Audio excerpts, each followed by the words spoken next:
switching over. We are audio live, and here we are. Hello, everyone. I am so incredibly nervous to do this, but here we are. Welcome to the first session of Mistwalkers, Spectrum of Eternity. I am your very humble DM, here to bring you guys all back into the lovely world of Mistwalkers. This world was originally run by Litro the Bronze. It is his creation that I am now taking and sort of running with it, with his permission, of course.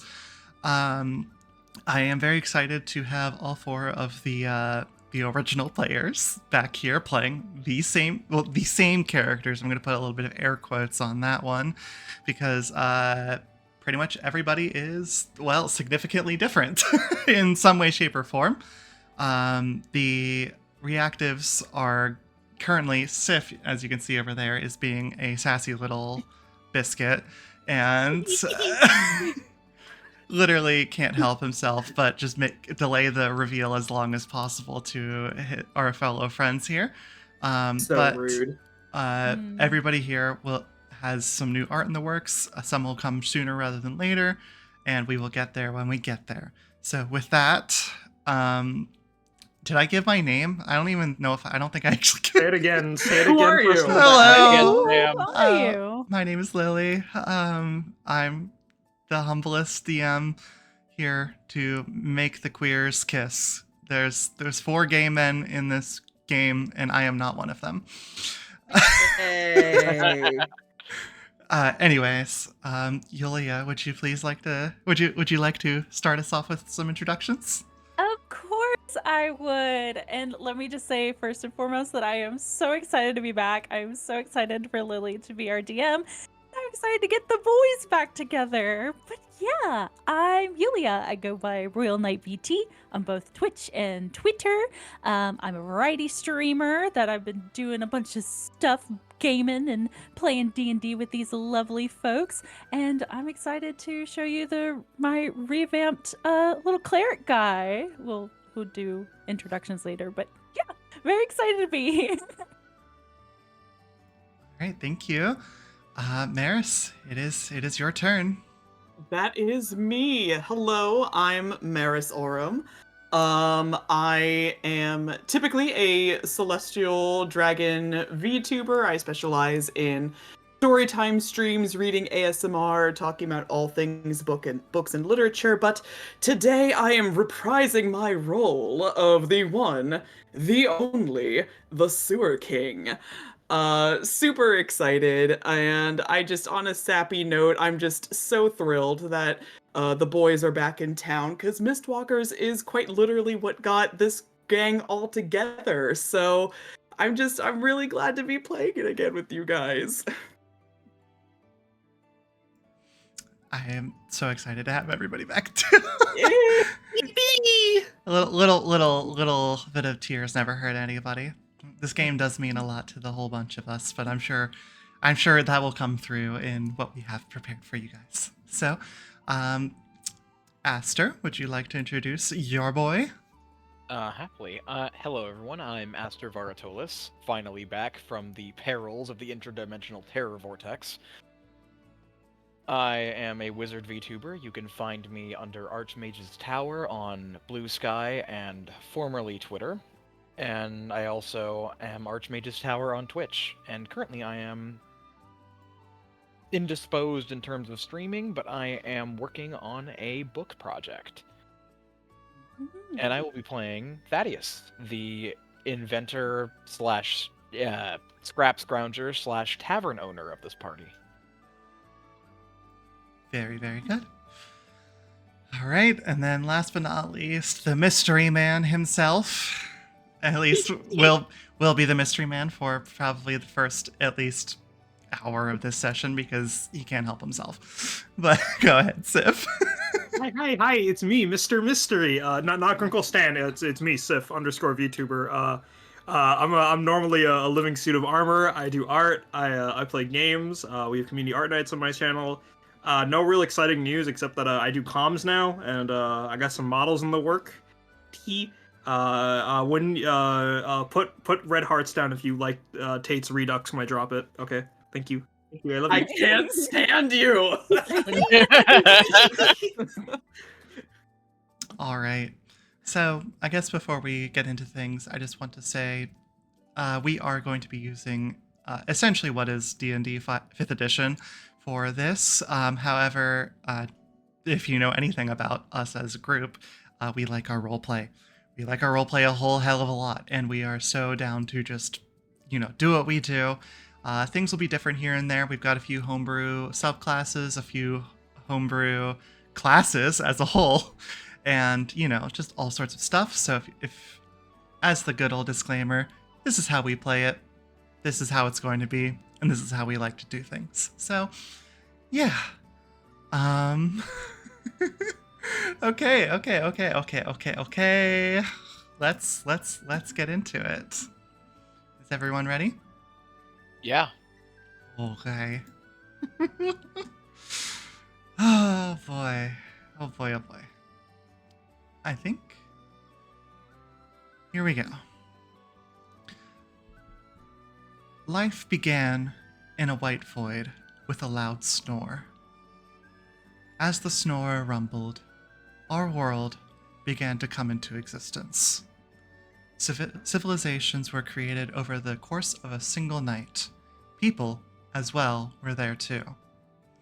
Confused at their surroundings, many did what humans do. They hunkered down, hid in their communities, and buried their heads in the sand. As if understanding the will of the humans, the world began to produce a mist.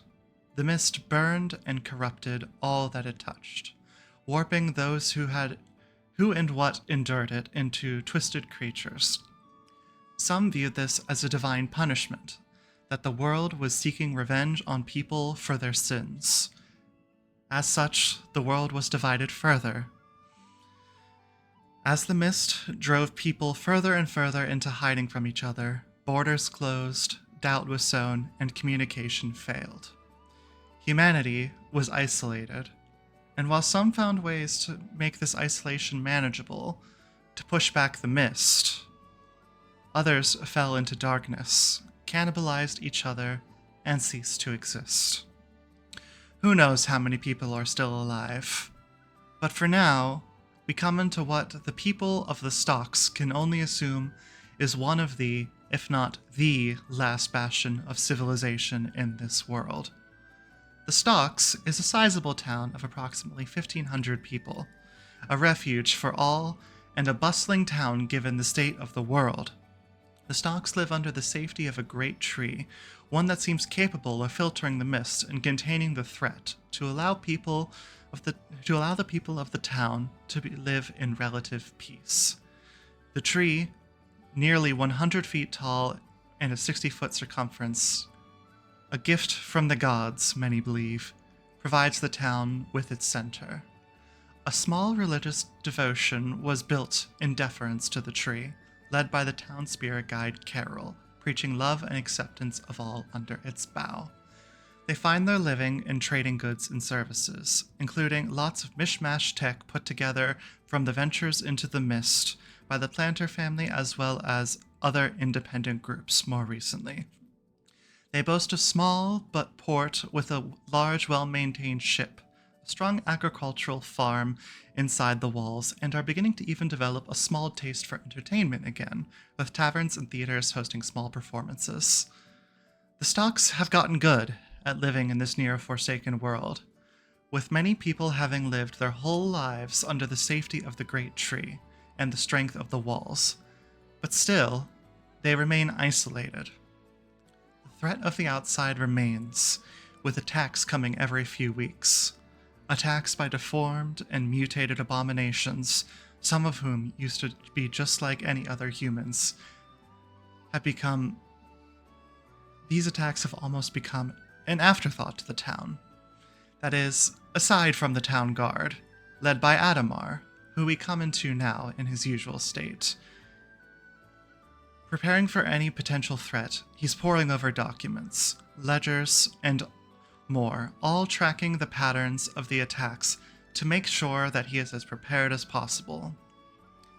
But this story isn't his. It begins, at least, with his right-hand man's, Kloven.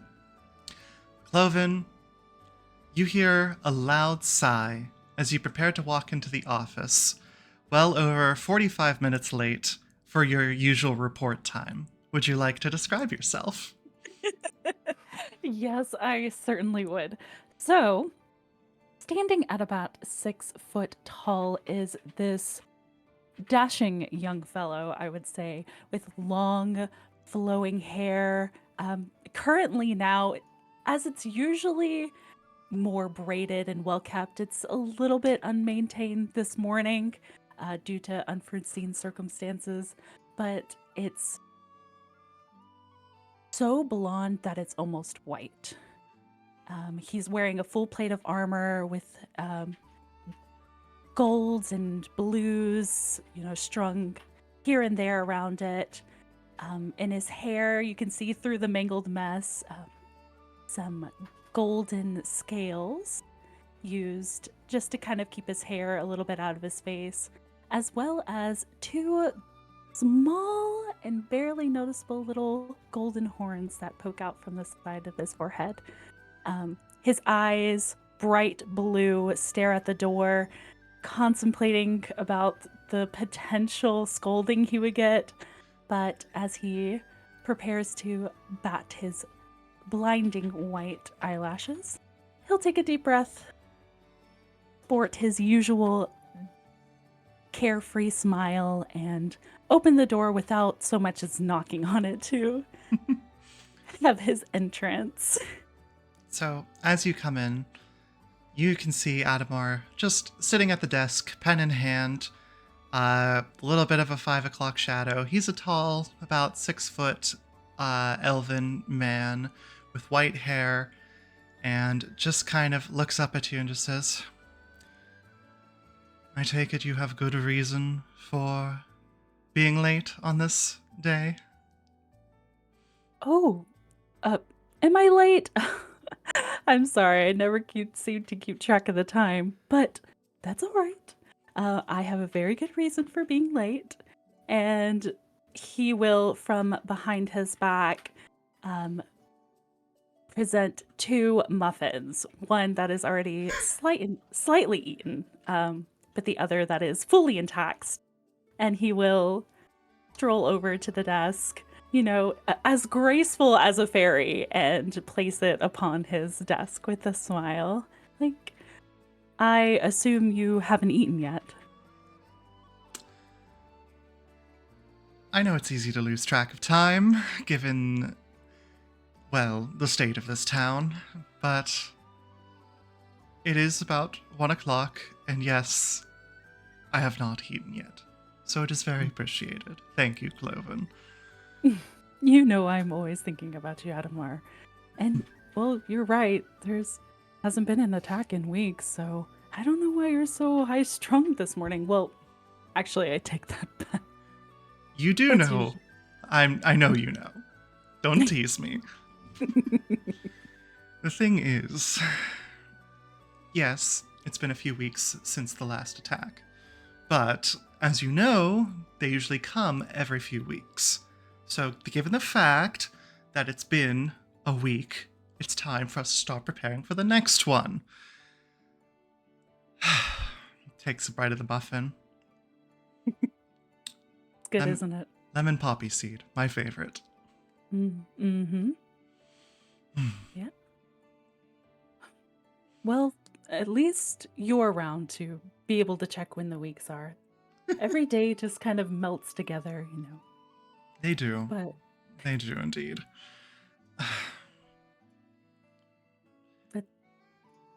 we have other things to worry about too. Not saying that the monster attacks are not important, but there's a particular little celebration that's coming up very soon.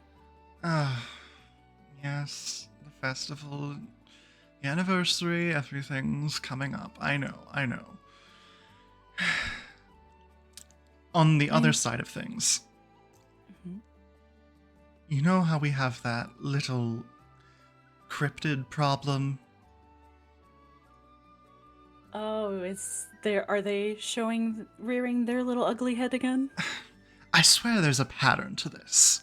It seems like once every month or two, which is a wide range, I know, and I understand that.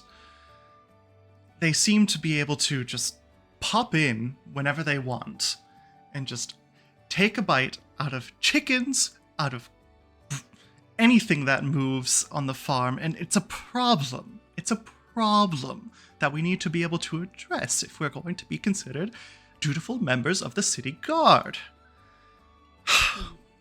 I'm sorry. This gets to me a little bit. I just hate not having answers to the problems. No, it's fine. It's all right to be upset.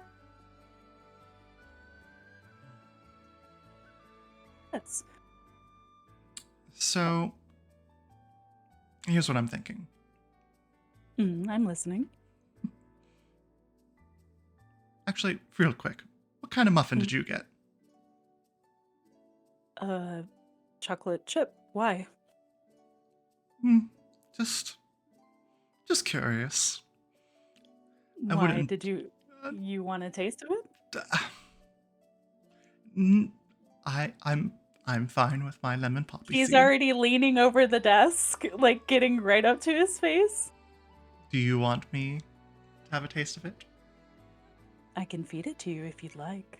Kloven. I'm kidding. He'll set it down beside him. We have to have some sense of decorum here. You know. There's no one in the room. I don't know why, but it's alright. Deny me once again. I merely was asking for if in the event that I'm able to return the favor in some way, shape, or form, I know which is your favorite kind of muffin. Simple as that. Well, if you'd really like to get to know me, there are other ways. I take it this is returning back to But we should look into the problem now, shall we? I was just imagining that you were going to bring up the idea that we should go out and have a drink and relax. Is that what's going on here? Oh, I mean, if you're asking me, I would be delighted. I did not ask you. I did not ask you. I do love your laugh, Adamar. But I agree, we should go for drinks. Maybe ask around, try to find out what our little vermin problem is. And I think I know someone who would know. The same someone that is having having a little performance done by your sister later tonight? Exactly. You are too smooth, Kloven. I understand what's going on here. If things go well today, I promise you that we can go to Thaddeus's tavern and when the performance is going on, and we can enjoy a drink there. Does that sound all right to you? Yes, I'm honestly surprised you agreed. It's not like you to drink on the job. Oh, this would not be on the job, let's be honest. This is at least 8 p.m. We don't exactly have very good work-life balance here, given how great the needs are, but you know. We deserve some rest. I certainly agree. Right then. Well, I suppose if you're gonna sit on your desk all day eating, I guess. I'm not going to sit on my desk all day. But if... Do you want me to come with you? Yes, I do. I'd ask for no one else. Very good. I suppose Jacques can hold down the fort, man the paperwork. You know how it goes. Oh, good, because I certainly wasn't going to do that. Oh, I know you weren't going to do that. You've never done a bit of paperwork in your life. But you know how hard it hurts my wrists. Your wrists? You wield a halberd, and you're going to complain to me about your wrists. They are quite glove a little bit past to show them. You are too much for me sometimes, Kloven. You don't complain too much. Not saying something. He'll stand up and grab a pack and proceed to walk out of the door. All right, and he'll follow right along. So, I imagine you folks just kind of go about your rounds, making sure to ask people here and there about little bits and pieces, any sort of things that they might need to, any sort of needs that they have generally falls to the town guard, as nobody else really works to maintain the peace. So, cats stuck in trees, that's the town guard's job. Little bits of theft, town guard's job. Those kinds of things. And so, going through your day, it's all very standard. As you approach the Thaddeus's tavern, Adamar will kind of speak up to you and just go, I know that things... Let me handle the talking, if you don't mind. By all means, take the lead. We like assertive men around here. Must you make every interaction a flirt? Guilty as charged. I apologize. I'll let you do your thing. I have to keep the, cool demeanor for the public. It's just good business. Right, of course. And just good business. Of course. Kloven will stand up a little bit straighter, will smile charmingly at passerbys, and I will maintain a strict decorum for you. So, given that it is approximately, probably about 2, maybe 3 p.m. at this point, Adamar is going to knock very calmly on Thaddeus's tavern door and just say, Thaddeus, it's us. Again. Would you mind opening the door so we can chat for a bit? He will receive not much response at first, but if he listens closely, he will hear the shuffling of footsteps, a bit of a muttering, a second voice that isn't Thaddeus, and a door closing in the back, before Thaddeus opens a little latch a little peephole in the door and just says, "Is it just you, or did you bring the whole guard again?" He'll kind of lean out of the way and to show Kloven. He is here with me. Kloven just smiles and waves. It's just standard procedure, It's all right if you're indecent. Adamar just shoots a look back at him, just like, Kloven, please. As much as I know you would love that, Officer Kloven, I am fully clothed. Is this an audit, or are you trying to get my assistance to the festival? It's not an audit. It is merely simple questions. Would you mind opening the door for us? It's not exactly something I think either of us would want to be discussing in true public. Maybe Kloven would, but neither of us, of course. Fair enough. Fair enough. The door is going to unlock and swing wide, and Thaddeus is there on the other end, hurriedly polishing a glass, being held by his metal arm that shimmers with a faint blue glow. Yeah, and at this point, feel free to fully describe yourself now that we can properly see you. Thaddeus is on the shorter end, at least as far as men in this town go. He's sitting at about a solid 5'9". He's wearing a nice black vest over a buttoned-up white shirt with a little bow tie at the top and both of his sleeves rolled up. And he's adjusting a pair of glasses with one hand and holding a bar glass in the other, that he extends directly past Adamar and directly to Kloven. Here, Oh, for my best customer. oh, you are far too kind, Thaddeus. It's good to see you. What can I say? I'm good to my regulars. I will take that as an invitation to begin. Go ahead.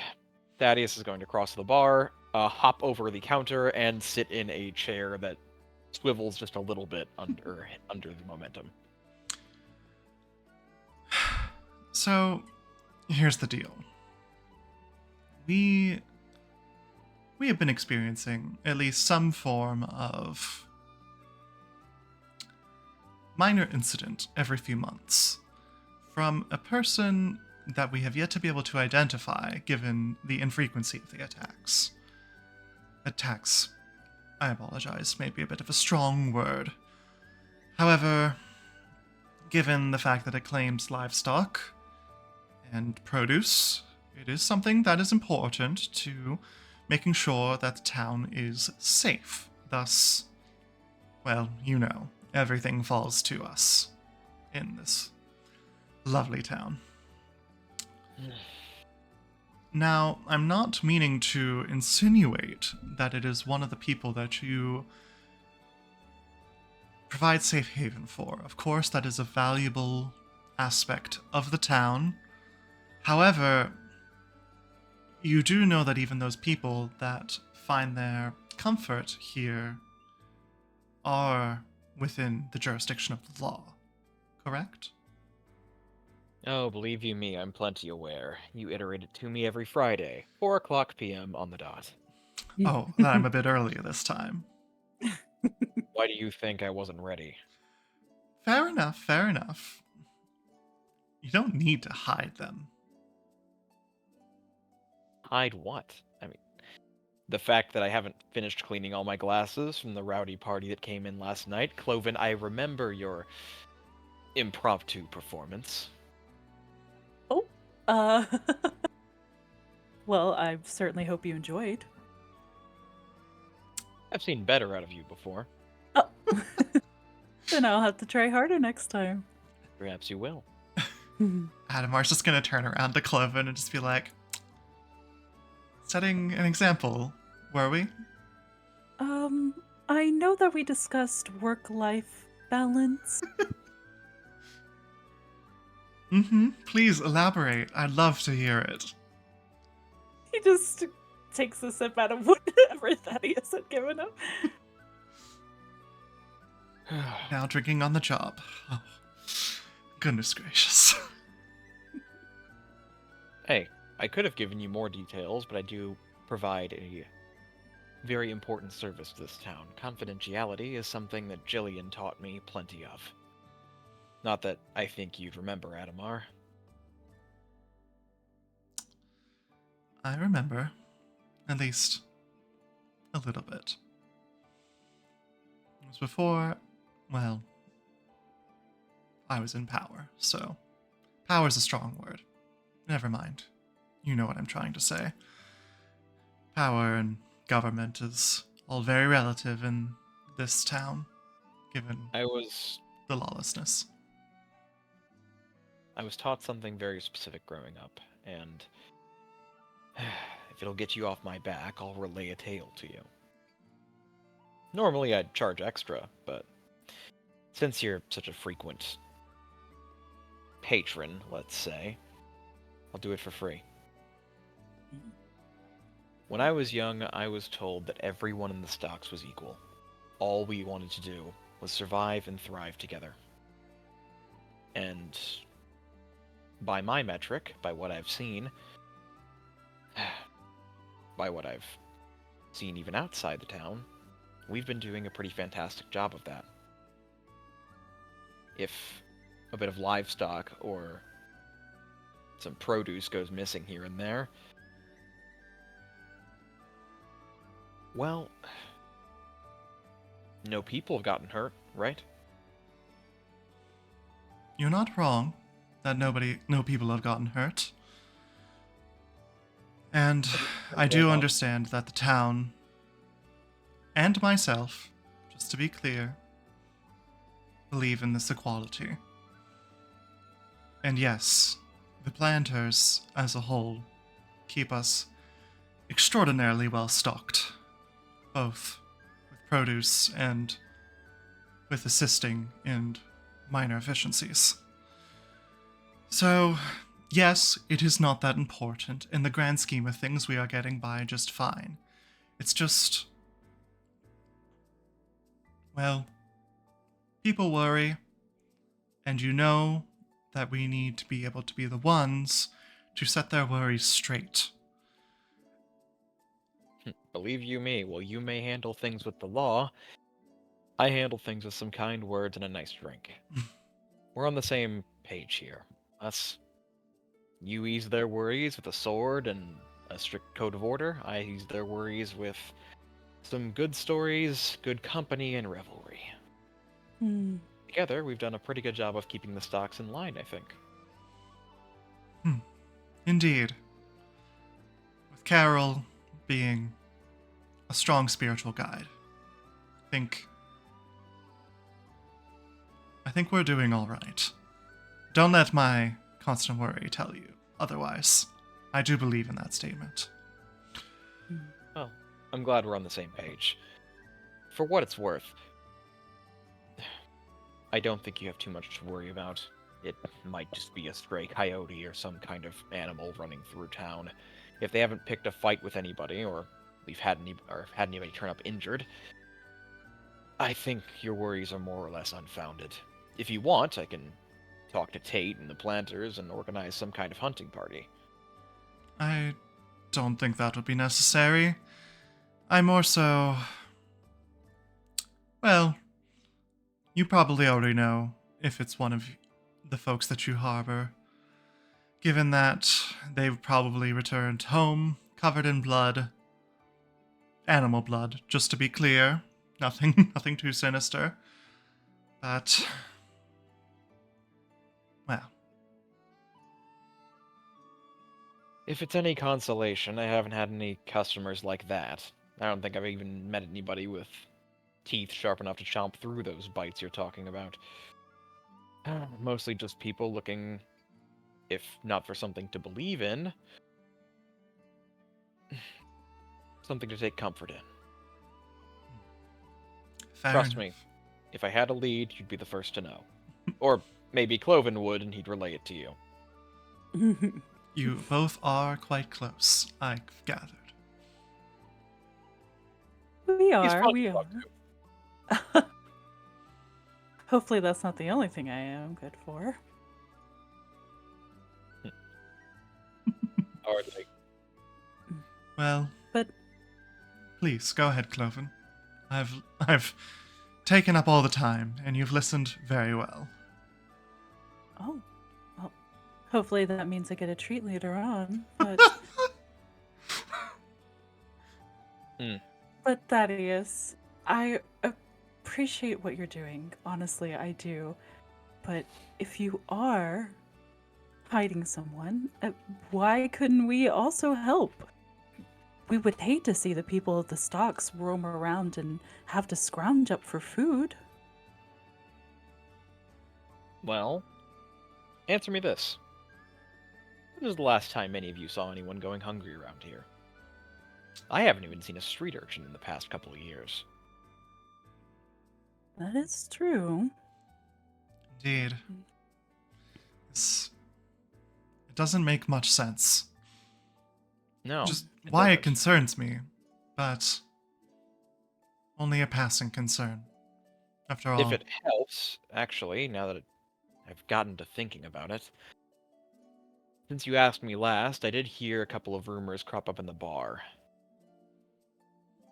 Oh? Something about a Mothman of some sort? I don't buy into it myself. given the horrors that we have fought back, a Mothman would be no surprise, if I'm being completely honest. But either way, I think we will take our leave now. If you don't Before mind. you go, Oh, please, Go ahead. You have a busy day ahead of you, don't you? Town guards and all. Relatively. Yes, we've been at this all morning. Mind if I offer you two something for the road? Adamar, you take a whiskey on the rocks, right? Correct. And Kloven, your taste is a roulette wheel. Could you enlighten me as to what you're after today?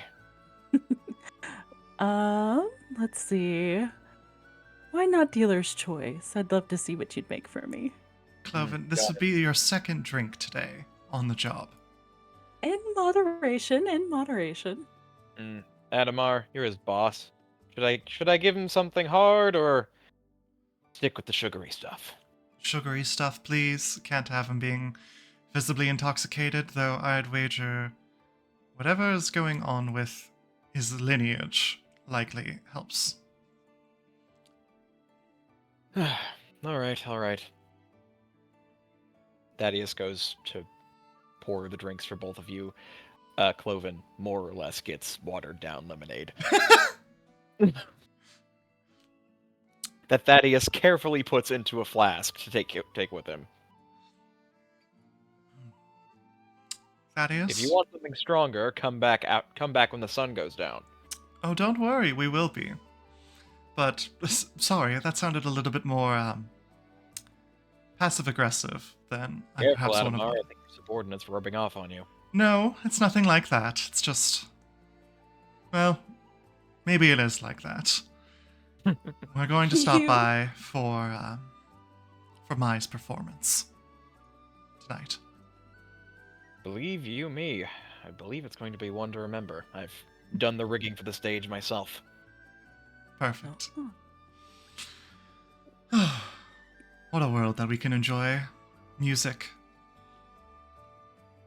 I don't think this place would be the same without her, honestly. I couldn't agree more. And Kloven, Hmm? don't let her know I said that, please. Your secret is safe with me, but that does mean you're in my debt now. Now what? You want to double tonight? Oh, I'll make sure. I'll come back to you on that.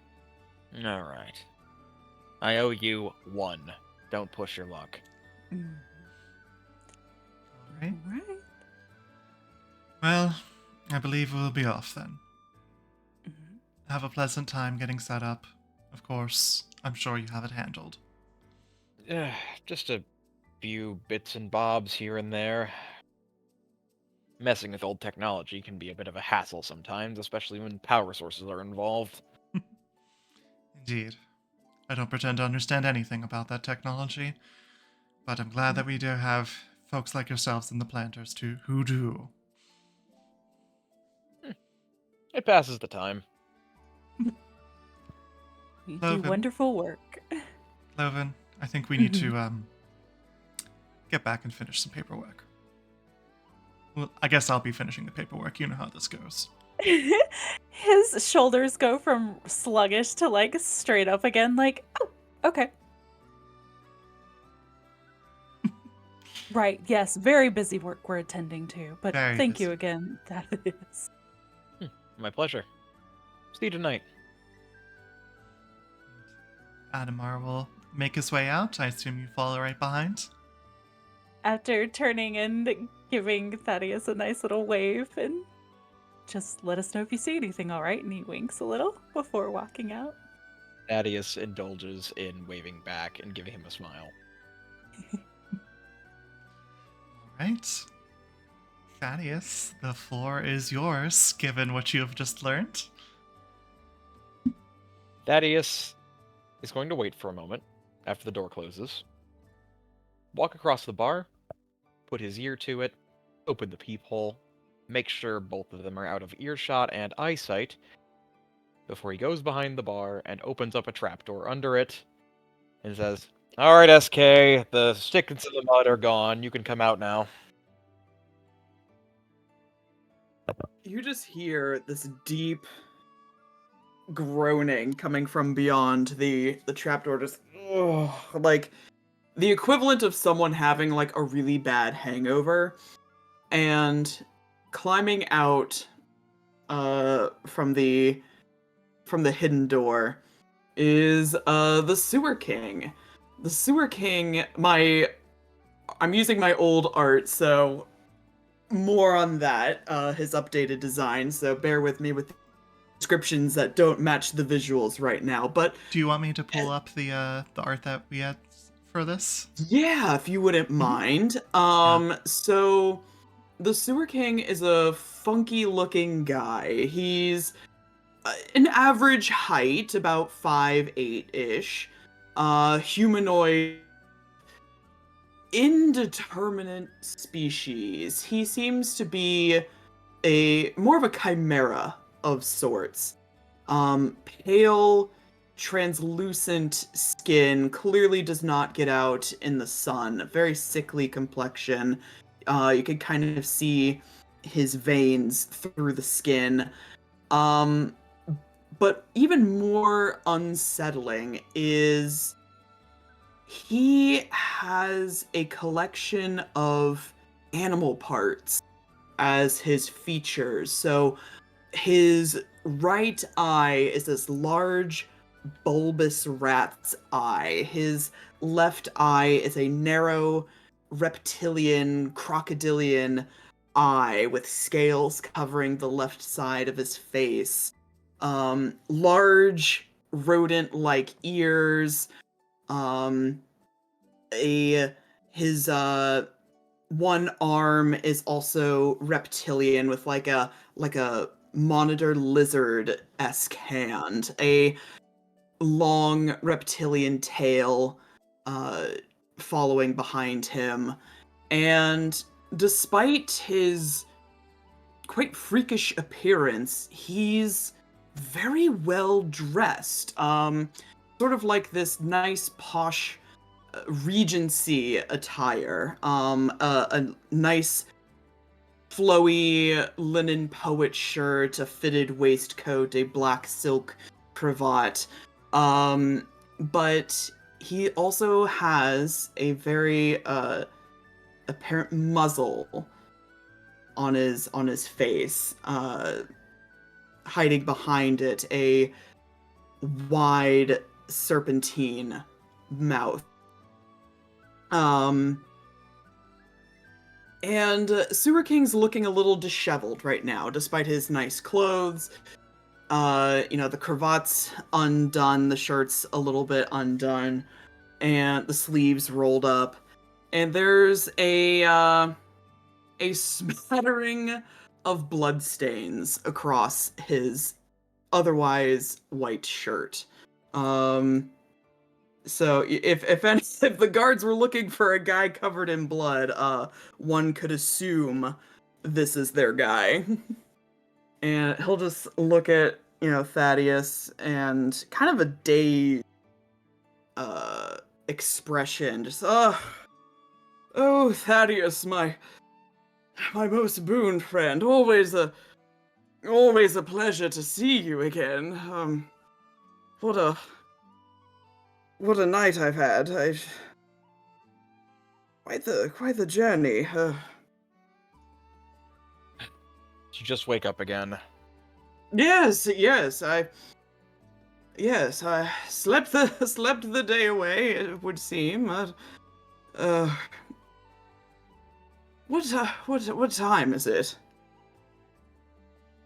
A little bit after 3? 3 p.m. Yes, SK PM. Good morning, Sleeping Beauty.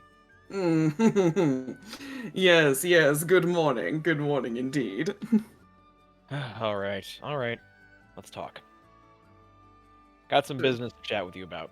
Door's locked. Don't worry. We're not gonna get interrupted. I thought I heard voices, Thaddeus. Oh yeah, the usual ones too. Adamar coming around once again to ask about the things you've taken a bite out of, and God, for at least once can you look like you didn't do the deed? Listen, whatever you think happened, it really was not that bad. Mm-hmm.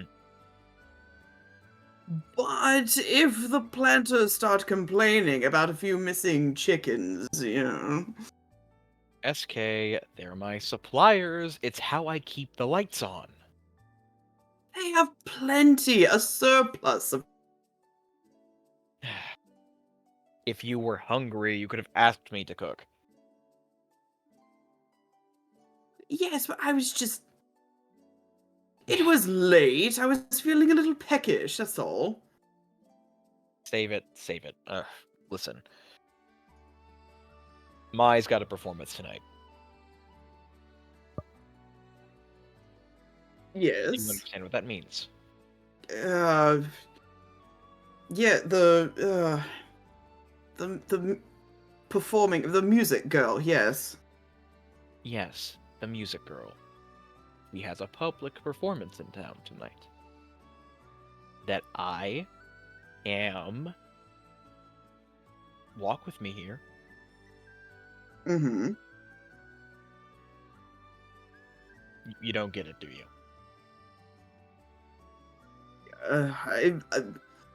It sounds like you're having a to-do at about the tavern. A few to-dos, in fact. I'm supplying the alcohol for the event. I'm handling the rigging for the stage. I'm going to be making a few public appearances tonight, and I have a lot on my plate to get going. I need you to do something for me. Oh, anything. Do not, and I mean do not, under any circumstances, apart from some kind of apocalypse or a fight, come out and announce yourself. Adamar looks like he's going to be patrolling all night, and though I did try to throw him off with that whole Mothman bit, I am not entirely sure he bought it.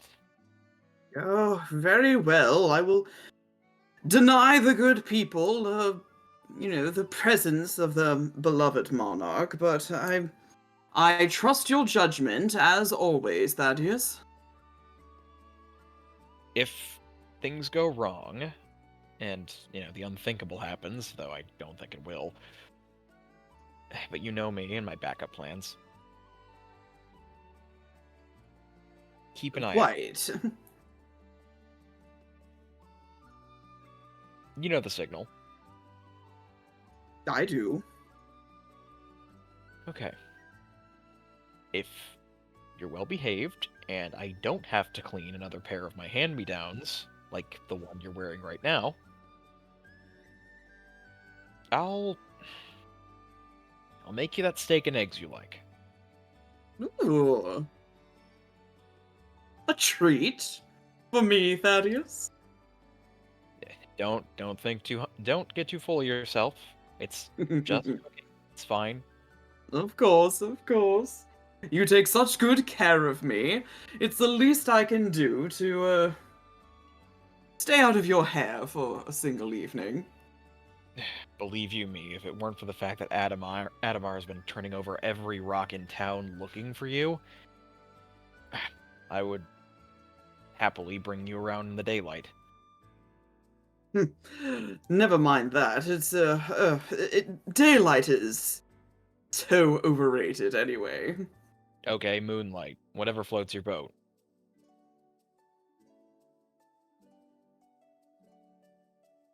How's Kloven doing these days? I don't know. No. Hardly need to read on him, you know? Hmm.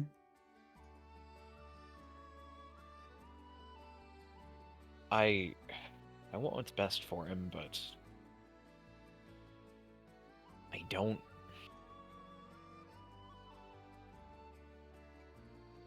The words are hard. Dear me, Thaddeus, one would almost start to assume you're getting, sentimental. I've always been sentimental, SK. Mai taught me a lot of what I know, and, well, Kloven and I go way back. I just want to do right by them. After Jillian, they were the first people in the stocks to take me in.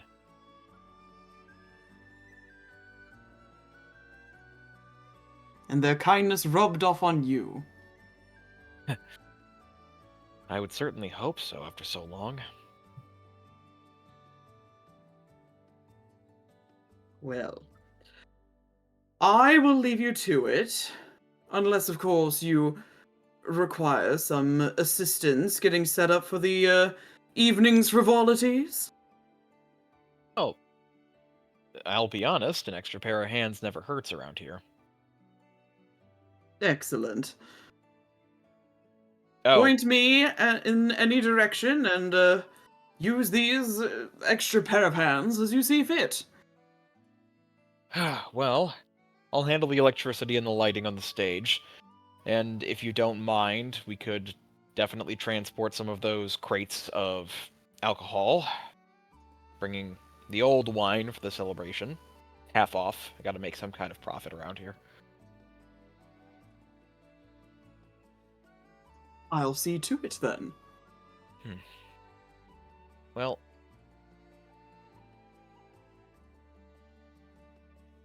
Hey, SK.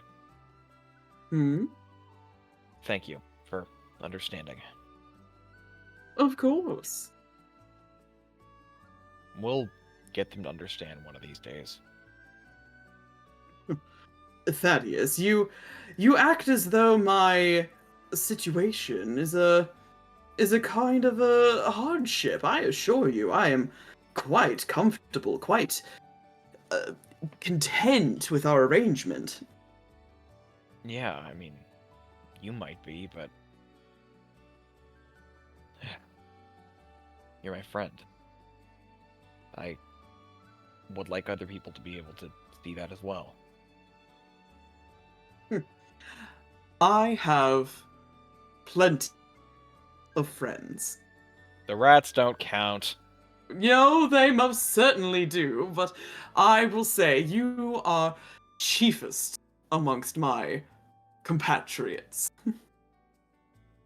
Yeah, well. Maybe one of these days we'll be able to get you some more friends from above ground. For now, let's try and make sure tonight goes off without a hitch, yeah? Very good. Oh, and while I'm at it, you didn't smear blood all over my machines in the workshop, did you? No, I was quite careful. I know how meticulous you are about your machines and your belongings. Good, because the last time you did, I was polishing steel and pulling feathers out of gears for a week. Yes, I learned my lesson that day. I'd imagine the pipe wrench to the back of the knee would do that. A lesson I shall never forget ever again. Wouldn't have been so hard on you if I didn't know you could take it.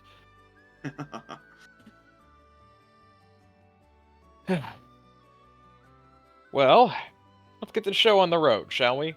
Oh, damn it. It's getting close to 4 o'clock. I have to go see the planters.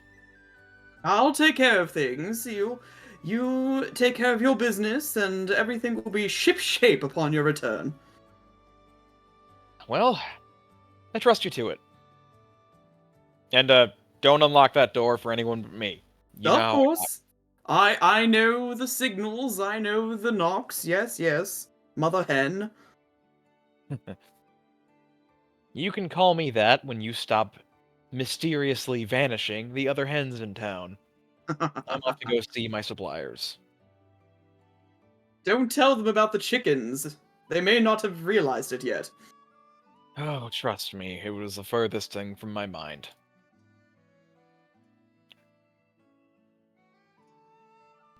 Thaddeus is going to put on his white coat and head out the door. Sewer King. Yes. As Thaddeus heads out, and you sort of come to a little bit of a quiet space with yourself and with your thoughts, you get to take a nice little deep breath. And as you do, there's just a little bit of humming going through your head. Familiar. something you hear all the time when you're being coaxed to calmness. Just a soft little and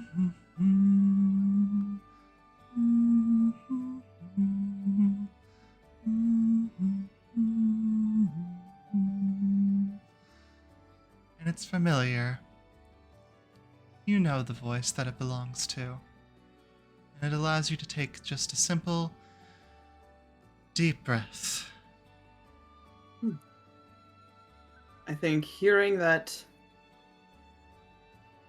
calming, soothing humming, he will actually hum along with it, just very content in his solitude, moving everything as Thaddeus directed, engrossing himself in his work, and just enjoying as ever, a moment of solitude, content. All right. Then we will pull back out of the lovely tavern, and we will proceed to go across town into the more agricultural part of the world. So as we do, we pass by many, many, many farms with many different produce, all seemingly thriving in spite of what the land had been before, desolate and ravaged by the mist. And this is only possible due to the ingenuity of a certain Plantar family, one that has been name-dropped many, many, many times so far. And we will go ahead and pull in to the next member of our group, the lovely Tate Plantar. As you are sitting down, we're going a little bit back in time to try and talk through this, but just kind of getting your day ready. You know, you've got a bunch of packages that you're likely going to need to run, but it's a quiet morning. Please go ahead and introduce yourself. Oh man, how do I start this? If it's really early I could be as like nondescript as possible. I don't have to show them the art until I see them in person too. That'd be crazy. It's probably, I'm gonna say it's probably about 1 p.m. 1 p.m. Wait, you said early. Wait. Okay, so Earlier. This is back about 2 Okay, hours. okay. Yes, it's Back about 1 2 p.m. hours. So I would be like finishing up farming work and like setting up. Okay. It's time for the second So- half of the shift, which is All right. moving shit. Gotcha. Before I describe the character, I'm just gonna drop it in the art channel, and then everyone's reactions can come through. My gosh. I Oh, knew wow. it! Oh, I You knew it! gotta be kidding me. Hell yeah. I'm updating it. I knew it! Tate is a man. We got Dilf Tate. I Oh knew my it. gosh. It's real. It's real. It's real. So if those reactions are fun to go off, coming out from, I'm assuming a little warehouse building where they keep a fair bit of extra stock for deliveries to the rest of town. You see a older man, late 20s, early 30s, very dirty black graying hair, frayed beard that is mostly cared for, but in that like I'll trim it when it gets bad enough sort of way. A yellowed, dirty shirt wrapped around with a very well-stained set of overalls with things like mud, dirt, bits of algae from the stockyard, and a pair of big rubber boots. His sleeves are rolled up, fairly hairy, and he does have a set of gloves just tucked into the overalls, but they're not well used. His actual hands are very dirty and calloused, and he does not think too twice about it. He's also wearing a very noticeable pair of square glasses, as he's carrying out a few bags of various crops to load up in the truck, where I presume his father's waiting for him? Really? Sorry, I was muted. You're good. I'm trying to make sure I have this all correct. Yes, good. his father is waiting for him there. Would you like to describe him? I can, but I know you're Yeah. planning on drawing him. Yeah, I'll put what I could not finish the sketch in time. I Yeah. was very busy, but he is a much like I would say 60s or so. At this point, like his muscles have atrophied. He's never been that muscular of a man. He's twink scientist old. Same dark skin as Tate. He's wearing a singular monocle. Wrinkles. He's got a much cleaner version of Tate's goatee. Tate very much saw his dad and went, I will copy that beard. His hair is combed back, and he's got a similar uniform to Tate. Despite being the quote-unquote, like, one of the major science people in town, he does not wear a lab coat. He still rocks the family overalls, yellowed shirt. But he does keep it spruce with a nice orange spotted tie to denote his stature. He's also not as dirty as Tate. His stains more so pertain to, like, weird colors from chemicals or like oil. Yeah, so as you sort of like walk up to the truck, he's busy loading a few things onto the truck. These are smaller boxes, and it says, "Oh, good to see you, kid. How was the fields?" Hey, Pa, don't worry about it. It was same old. Just me, a few other people from town, harvesting, nothing real different outside of the errant complaints about whatever cryptids snuck into our walls. Has the town guard got on that shit yet? I feel like... I don't know. Yeah, it's alright. I don't mind as long as it's, not going hungry, and as it's not eating us, I got no problem, Pa. Fair enough. It's all good. Alright, so oh, good. Oh, you please. I was just gonna Tate like grabs like a little clipper that's like hanging off the side of the truck and like flips through pages. All right, so we've got our usual rounds, and then we're stopping at the tavern later for some repairs.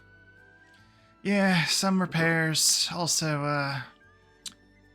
well, there's this there's that festival coming up just in about a week or so, and Sapphire's running a bit of a dance platform, at least for that, and so they needed us to get like some of them light fixtures.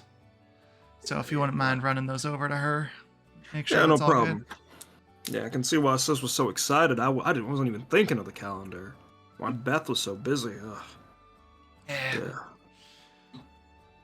All right, Pa, you want to come with me on this trip, or you want to go see Ma for a little bit? Oh, let me give me a few minutes. I got a few other things before we get on there. No worries, Pa. I'll make sure the engine's running. All right. Yeah, no, I appreciate it. Before I go, just want to make sure you doing all right. Yeah, he looks at his dad like really weirdly, like, yeah, of course I'm fine. What? Yeah, Pa, I mean, everything's all right. Like, just a nice daily life, hanging out with my family, spending time with my family, doing hard work, making friends, spending nights at the tavern on occasion. That's kind of a mixed bag with some people's performances, but, the little beer snacks are nice. Yeah, I'm doing good, Pa. All right. So, you all right? No, I'm good. It's just I suppose we got so little to worry about, I found myself over worrying about y'all. Worrying's Adamar's job. Don't worry about it, Pa. We just gotta make the gears move. That guy is such a stick in the mud. Yeah, that's why it's his job to worry. Fair enough. It's just, what a piece of work. Mm-hmm. Glad he's the captain, though. I think we need someone like that. Yeah, I remember. Was Uncle Mike like the previous captain? I cannot keep track of his career record, but Well,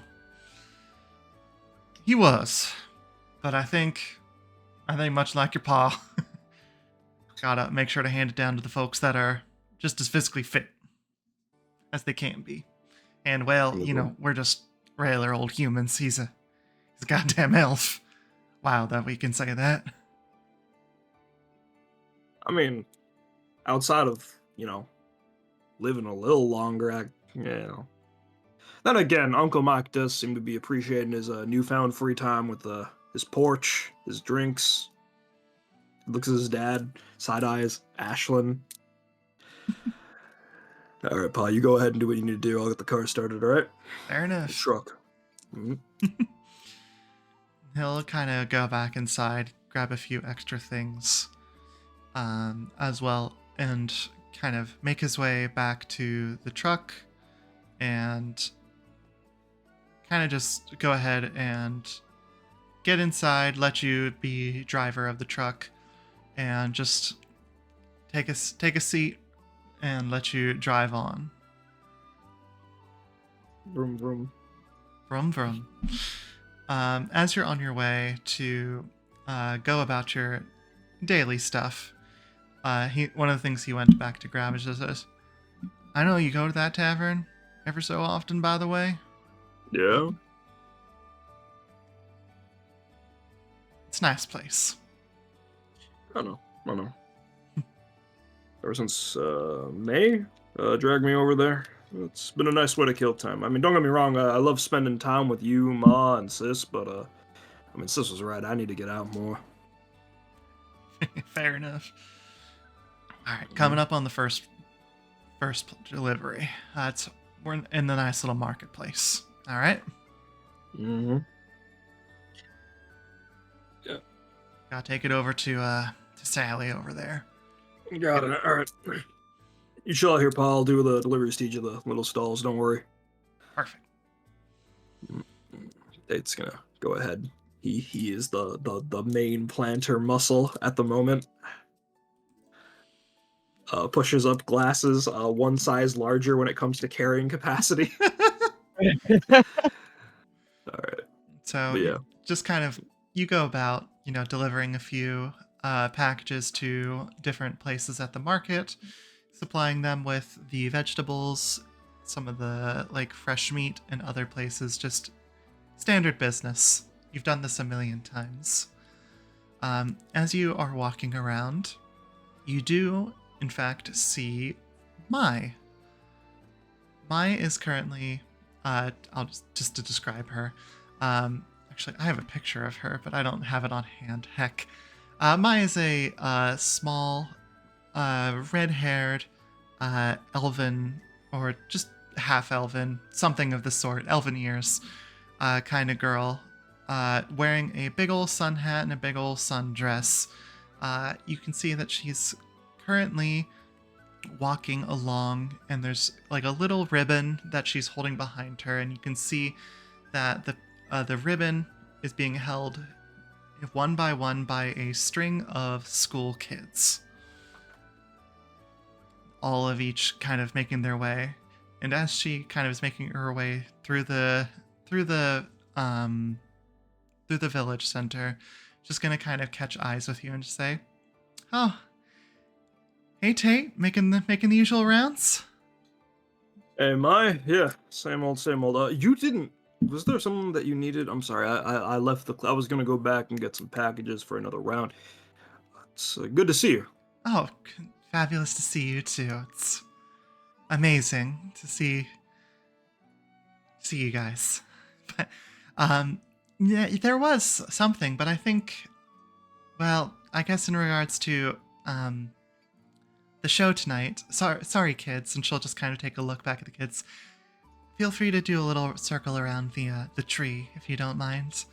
Hold on. I got this. Tate's gonna pull out a very round rock. Oh? And just put it in front of the kids. Out of character, listen, man, if you're a kid and you see a cool rock, that shit's gonna grab your interest. Yeah, the kids just all kind of run up. There's 10 of them right now. This is sort of the after daycare that she manages, and she says she looks at it kind of confused, but then sees all the kids run up to her and just be like, "Whoa, Miss Mai, do you see this big round rock?" I do indeed, kids. Listen, I think and she'll turn herself back to you, as the kids, just kind of like begin to like roll it around, push it around, all sorts of stuff, and just you're good with kids, aren't you? I mean, kind of have to be good with the little things in life, right? Especially if you're farming. Fair enough. But I just, well, as a school teacher, I suppose the main thing that I know about kids is just how to educate them and keep them, well, entertained with what I've got, which is, well, music. I mean, it's plenty to entertain, and I mean, not just for kids. I mean, pretty sure the tavern's gonna be packed tonight with you singing. You think so? Yeah, of course, no one comes close to you. You flatter me. I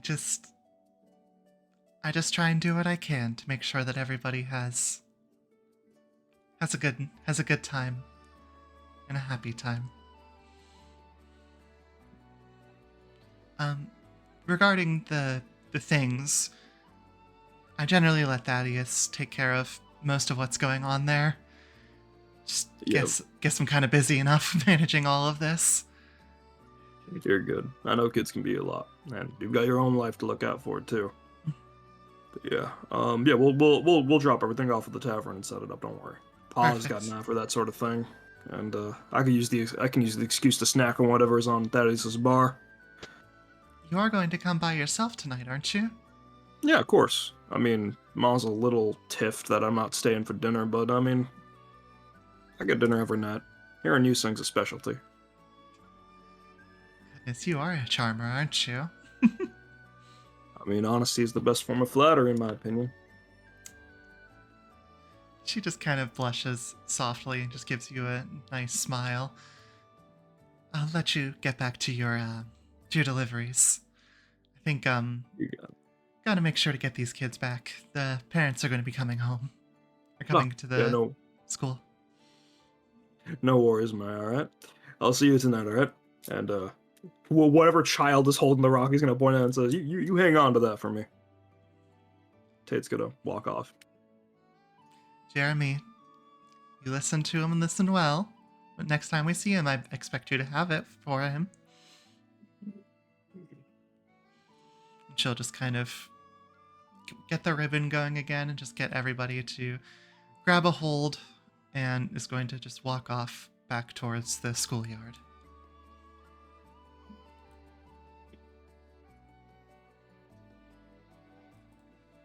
All right. Then the last thing I will say, just as we kind of make our way towards the events of the evening, would you like to, Tate and Thaddeus, would you like to meet up to chat through what's being transferred in terms of equipment and such? Yeah. Absolutely. I imagine you guys probably meet somewhere and then make your way over to the tavern. I think if we're following like the delivery schedule, me and Pa Cornelius would probably go to the tavern, since we wouldn't know if Thaddeus is there or not, and then just wait for him to come back. Fair enough. Wait for him to come back. Mm-hmm. I'll let you guys take that. Yeah, Aster, would you want Thaddeus to be there before I arrive, or would you want to be walking and seeing us parked out front? Definitely, he's walking and talking. He's like flipping over his ledger. He's making a list. He's checking it twice. He's gonna make sure Mai's performance is nice. Okay, so you'd already be inside the tavern with like that list and stuff. Yes. Okay. All right, the door is just like kicked open with like Tate holding like a big box of like, you see wires and metal boxes inside of it, followed by his father. Like, hey, big boss man, you here? Yes, I am. All right, man. Aren't you guys a sight for sore eyes today? Yep. Sorry, last deliveries. Arms are getting kind of sore. Where do you want this? Oh, just leave it behind the bar. I'll take care of the tech wiring. You don't want Pa to do it? I mean, he came all the way out, right? Oh, you brought your dad with you? I mean, yeah, he needs some fresh air too. Come on, I can't stay cooped up with my mom all day. Fair enough. I mean, Well, you know, we're both good at this sort of wiring things. Yeah. Learned a lot of what I know from you guys. All right, let me handle this. I got it. Mhm. You young folk are the ones that can definitely pick things up and put them down a lot better than I can at this point. Thanks, Pa. And Tate will go ahead and set it by where he was pointed to by the bar. I'm assuming Cornelius will get to work, and Tate's gonna. There's no patrons yet, right? No, it's still earlier in the Yeah, day. Tate's grabbing the snack bowl and just walking and talking with Thaddeus. You just want popcorn and pretzels? I can make you something else if you want. I'm good. You sure? I mean, I still have the egg Listen, you guys that. had a week ago. Listen, Thaddeus. Whenever I come to you bar, it's always the same thing. Whatever's in the snack bowl. It's a simple relationship, so I like it. Well, I like when you stop by. Mm-hmm. It's good to see you.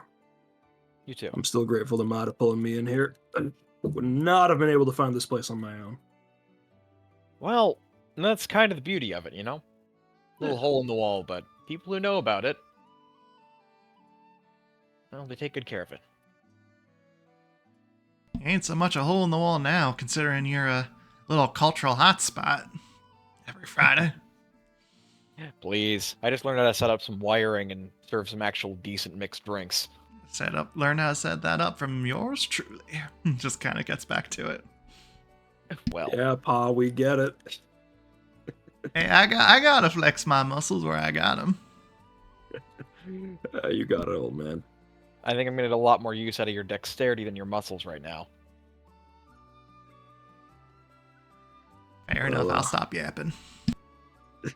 Tate was about to say something about his mom and then went, I probably shouldn't say that. I want to make my dad red. Yeah, anyways, yeah, no, it's strange. I mean, it's nice. Like, I feel like for the longest time we've just been surviving, and well, we're thriving. You know, we're living. We have culture, like Pa said. Yeah. It's weird. Is this what current events are like? Like just living through historical events? Well, I'll be honest, if my tavern ever ends up in a history book, then I'd wager this world's gotten a lot duller. But honestly, I think it's beautiful. A nice little slice of heaven from the fog, yeah. Damn right. Mhm. Hey, by the way, I wanted to say thank you for helping me organize all those expeditions. The extra tech's been really helpful with my projects. Yeah, I mean, don't say thank you to me. You also got to thank Pa, Ashlyn, Beth, mostly Sapphire, 'cause she's the one that like does the boat stuff. I just put it on a car. But yeah, no, thanks noted. But you've Guess I done so got much the good right with button. it. Oh, go ahead. You know,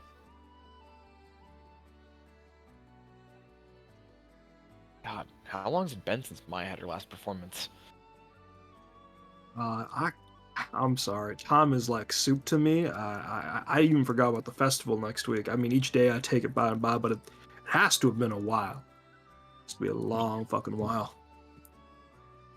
She does one about every month, just for the record.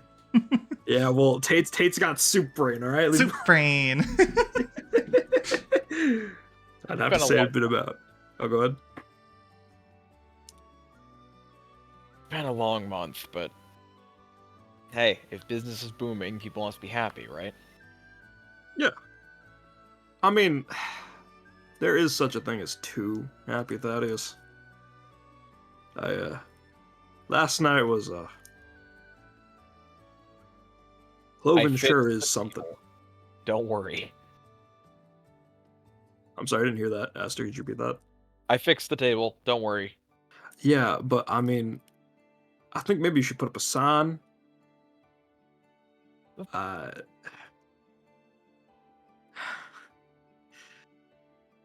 know we call Adamar stick in the mud. Maybe he's got a point. If our alternative is old Horns himself.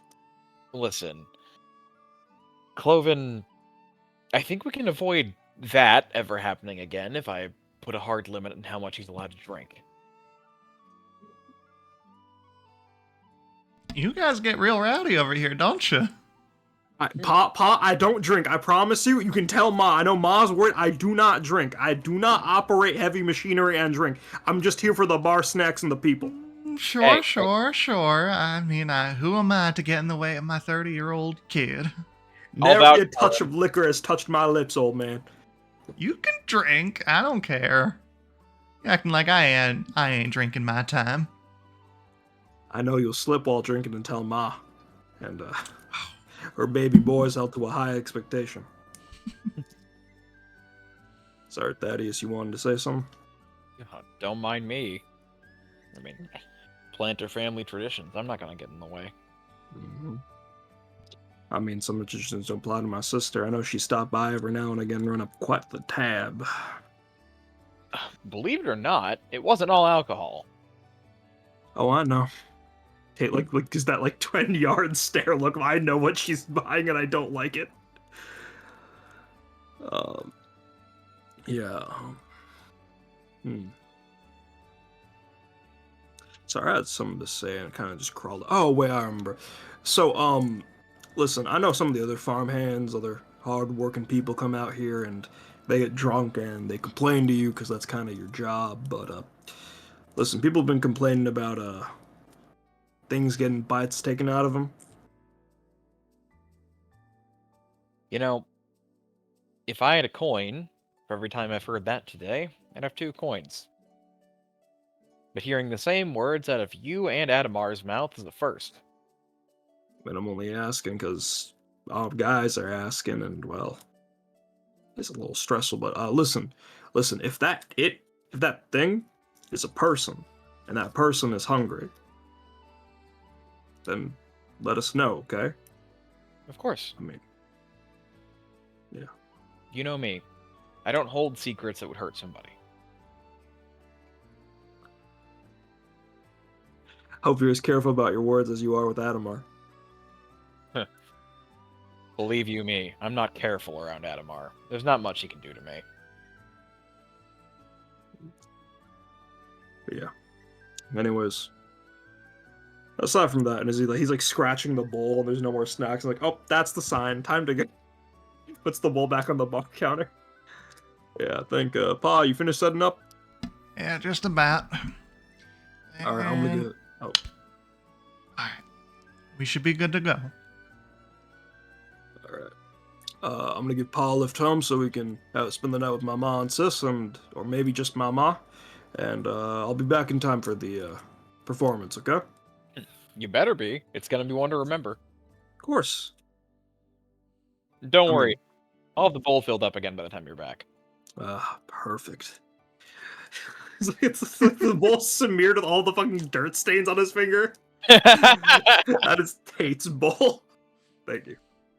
All right, Get Pa, SK come on. to clean it. Oh my god. He's How does it clean. feel being the stinky one now? No, it's just like Yeah. it's just like the thought of like a cannibal looking at Tate and going, well seasoned. Let's go. God damn. All right, come on, Pa. All right. I'm coming. And they'll say bye to Thaddeus. Get in the little truck and head out. Sounds good. So, with that, hey, we did introductions, everybody. Look at us. Yippee! We are going to Very- go ahead. Sorry, I was gonna say I'm sorry, guys. I'm just very yippee coded right now. It's a very yippee night. All right. Then we will go ahead and skip a little bit of time to the actual performance. So, at this point, it's probably about, say, like 7 o'clock or so. The performance that started about 8. Thaddeus, I assume you and SK are probably getting everything set up, making sure it's all, chairs and such all well placed. So would you mind starting us with some RP for you two as we move our way through the night? You don't have to tell me twice. Blatantly. All right.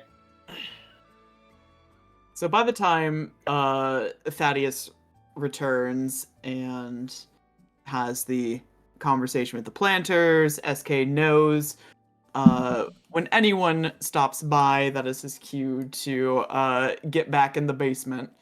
So he takes the opportunity to adjust his appearance, get into a fresh set of clothes, takes the time to do the laundry and get those oh so stubborn chicken blood stains out of his linen shirt, and comes back up once the coast is clear and resumes helping out Thaddeus. All right, SK.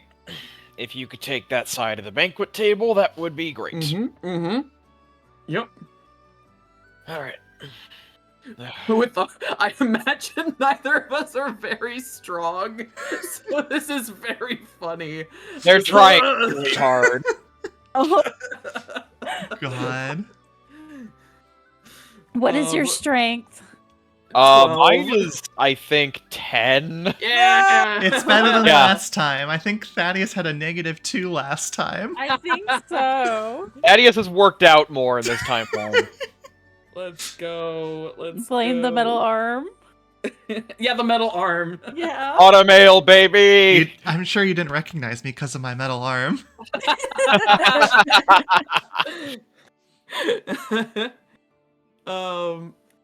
But yes, he'll follow Thaddeus's guidance, moving tables, lugging crates of various alcohol, and sprucing the place up, make it look nice. At this point, you probably hear a knock on the door. It's a very gentle knock, and you hear Mai's voice coming through the wood. Just says, "Mother hen." SK has a deer in headlights moment. Someone's knocking at the door and he is topside, so he immediately scuttles to the trap door. Thaddeus doesn't even need to get the signal. He just tosses SK the keys and gives him a shushing motion as he walks to the door. He knows the drill. Into the basement. Quiet as a mouse.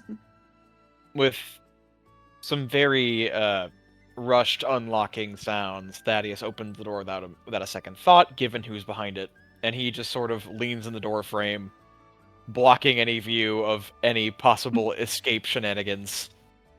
Hey, Mai. Everything all ready for tonight? I mean, I think so. You guys are the ones that really do all the work for this. I'm just, the performer. I don't want to hear it. We're here to support you. You all are so kind. Did your helper take his place? Yeah, he did. Fair enough. I do hope one day he can feel comfortable. I think he's comfortable. The people I'm worried about are the ones like Adam are. Is he going to be coming? That's surprising. And surprisingly, yeah. He also took a drink from me when I offered one to him earlier. Took a drink from you? The scandal, drinking on the job by Adamar. Shouldn't let the news know about that. You know me and my confidentiality policy, as much as I want to tell everyone. Yeah. I'm going to, she'll kind of walk in. You see that she's got... Here's a little fun lore fact. Instruments as a whole are not common. Not common at all in this world, given most has been lost to history.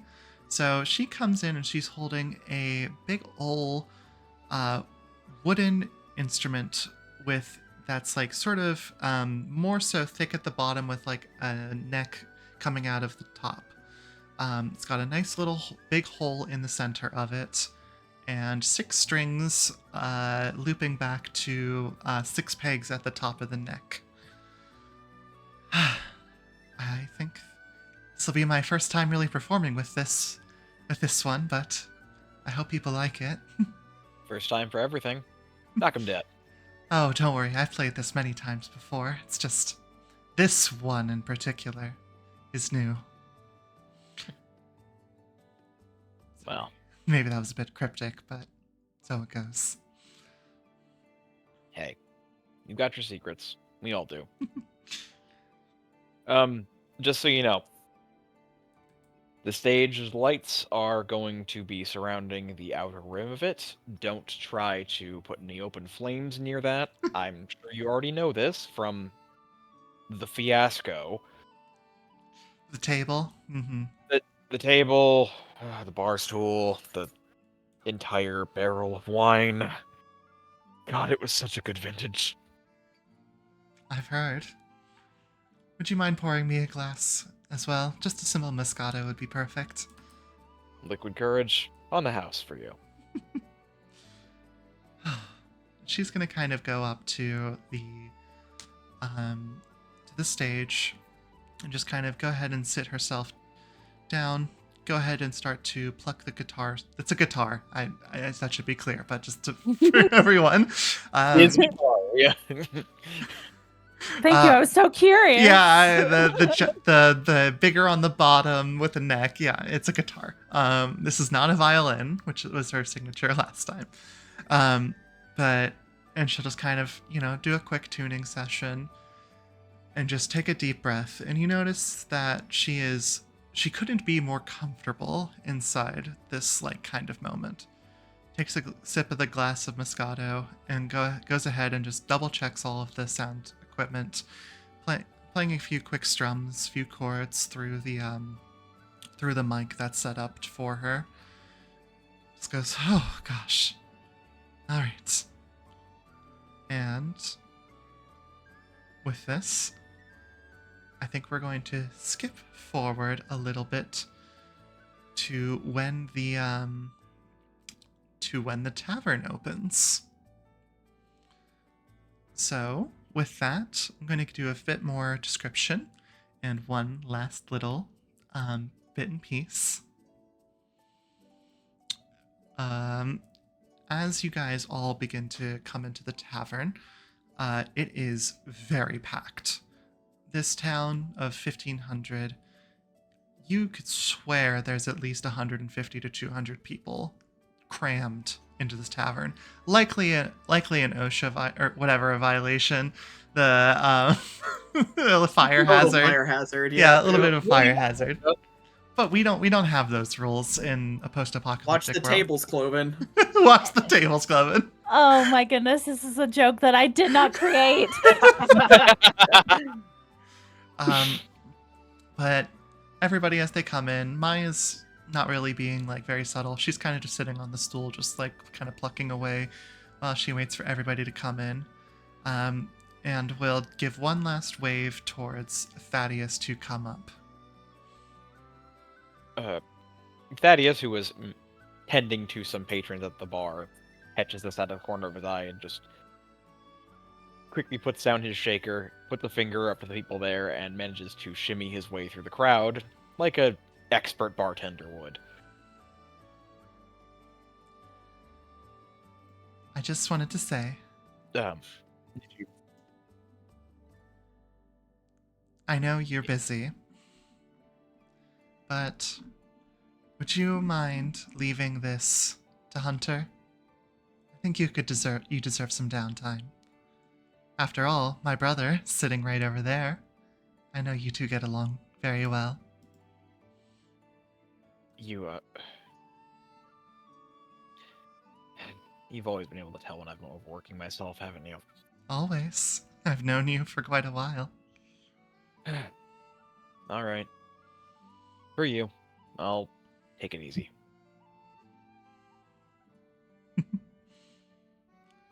So, let me ask.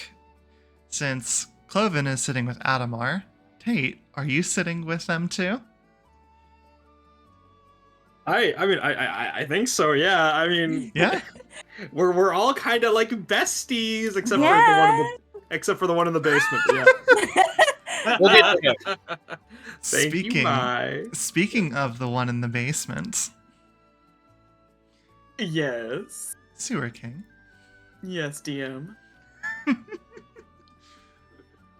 As you're sitting there, getting close to performance time, this is not unusual to you. However, could I ask you to do a little internal monologue, or at least, a self exposition A of little soliloquy. soliloquy. Thank you. I couldn't think of the word. Yes, so I think in this moment, SK is in his little basement dwelling abode, which is actually it's quite comfortable. I picture, something very like Phantom of the Opera-esque, where like, yeah, the dude's living in the sewers, but it's not a sewer, it's a home. And he's got like little bits of furniture and some drapes and candles, and it's in a weird eclectic way, it's kind of homey. So he's sort of lounging about and reflecting on the events the past night, particularly trying to scavenge the bits of memories that he can remember from the previous night and putting the pieces together as to what occurred. He remembers, what he did, but the exact moments are a bit muddled. So he's pondering on that. He's contemplating what's going on upstairs. It's louder than it's ever been. He can hear people's voices, he can hear laughter, he can hear the sounds of feet on the floorboards, and there's a part of him that's content to be down here where it's a little more quiet and comfortable, but there's a little nagging piece of him that is deeply envious of everyone who is up there. Deeply envious of even his good friend Thaddeus. That he can manage a life topside that he cannot touch. As you sit there and think these feelings, there's just a soft presence that almost dampens the sound for you as you feel a slight warmth come over and cover your ears. Not much, but just enough to dampen down the footsteps, to quiet out the conversation, just to let you feel the closeness, but not to be quite as overstimulated. And the humming once again comes forward. He'll smile at that and just kind of say aloud to no one in particular. Always looking out for me, huh? The humming continues. This time, a bit more jovial, as if the music itself was smiling.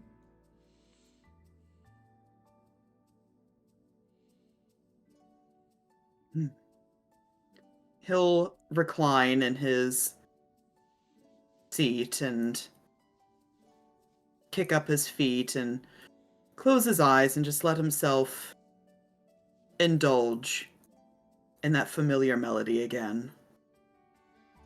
It feels a little easier now. We will pull back up and out to the rest of the party. If you would like to have a little bit of short RP before the performance starts. Thaddeus, do I have my snack bowl? Snack bowl. Yeah, I'm gonna preference the fact that Thaddeus, when he saw Tate come in, had like waved him over and like scoot himself over so that he could sit with them. Oh, Hey, Thaddeus. big guys. may have seen that, but he takes a bit of a detour. He manages to slip back behind the bar for just a moment, not to serve any customers, but to dig under the cabinet for a special bottle that he pulls out and walks over to the table. It's an old bottle that has a G engraved into the glass itself. And when he puts it on the table, he just says, I don't pull this one out except for special occasions, but, you know, we got a festival on the horizon. We've all come together to put this together. Why don't we share a little something? Ooh. Are you certain? It looks expensive. It wasn't expensive. It was something I had to reverse engineer.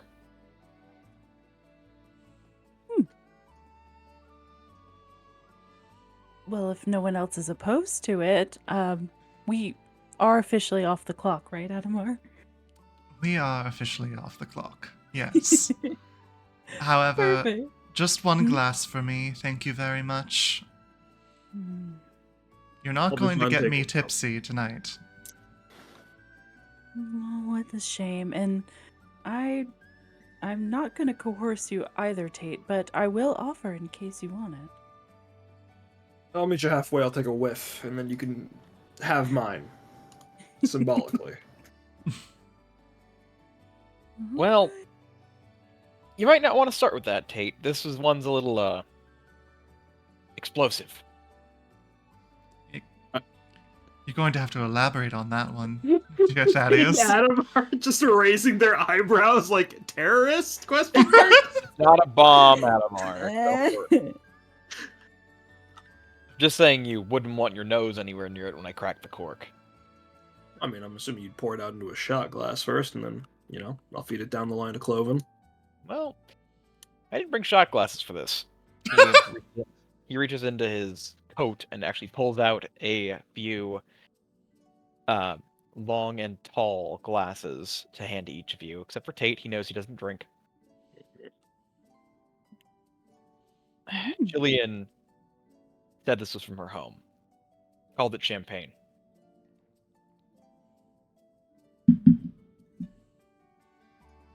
Well, I'm excited. We'll most definitely drink in their honor. Alright, you might want to clear the way for a second, he says as he holds the bottle out. That's what we're in a crowded ass fucking bar, and he's gonna fucking smell bomb an entire crowd. Pop of that people. champagne, Damn right. baby. Oh. Hang on. So this is Thaddeus' first time actually opening a bottle of this. DM, is there anything you'd like me to roll for that? On save. No, we're not in con save territory. We haven't drunk yet. I mean, if the whiff is that bad. Go ahead and just make me a general dexterity check. Oh man, first roll. Yeah, first roll. Woo! This is for a 12. Okay.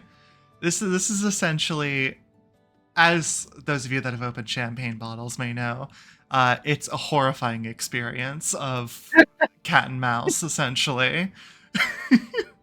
So you're just kind of like twisting it and, getting that cork out, and just as it starts to get to the point where you're like, there can't be any more of this cork left. There cannot be any more of this cork left, but you don't want to open it. You don't want to mess it up. But with a 12, it's not a very high DC to open champagne correctly. You do manage to do it, and as the thing pops, everybody around in the entire tavern kind of goes silent for a moment and looks in the direction of you guys at your table.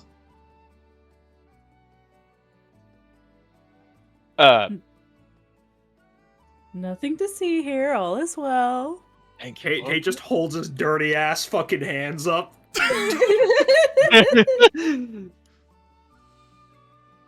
Oh my, that's quite the spectacle. I never knew a bottle could do that. Process is called carbonation. I had to copy her notes from a long time ago. Don't think I got it quite all the way down, but something. Tate, you certainly do the honors, and what does it smell like? All right, Tate's gonna grab one of the 3 glasses to just give it a whiff before giving it to Kloven. Giving me what is carbonated? What does sparkling cider smell like? I'm guessing it's carbonated. Use that farmer nose. Wait, I'm actually asking. Asked you, want to describe this, or did you have something in mind? More or less, this was very, very. I don't want to call it like backyard champagne, but he more or less carbonated an apple cider.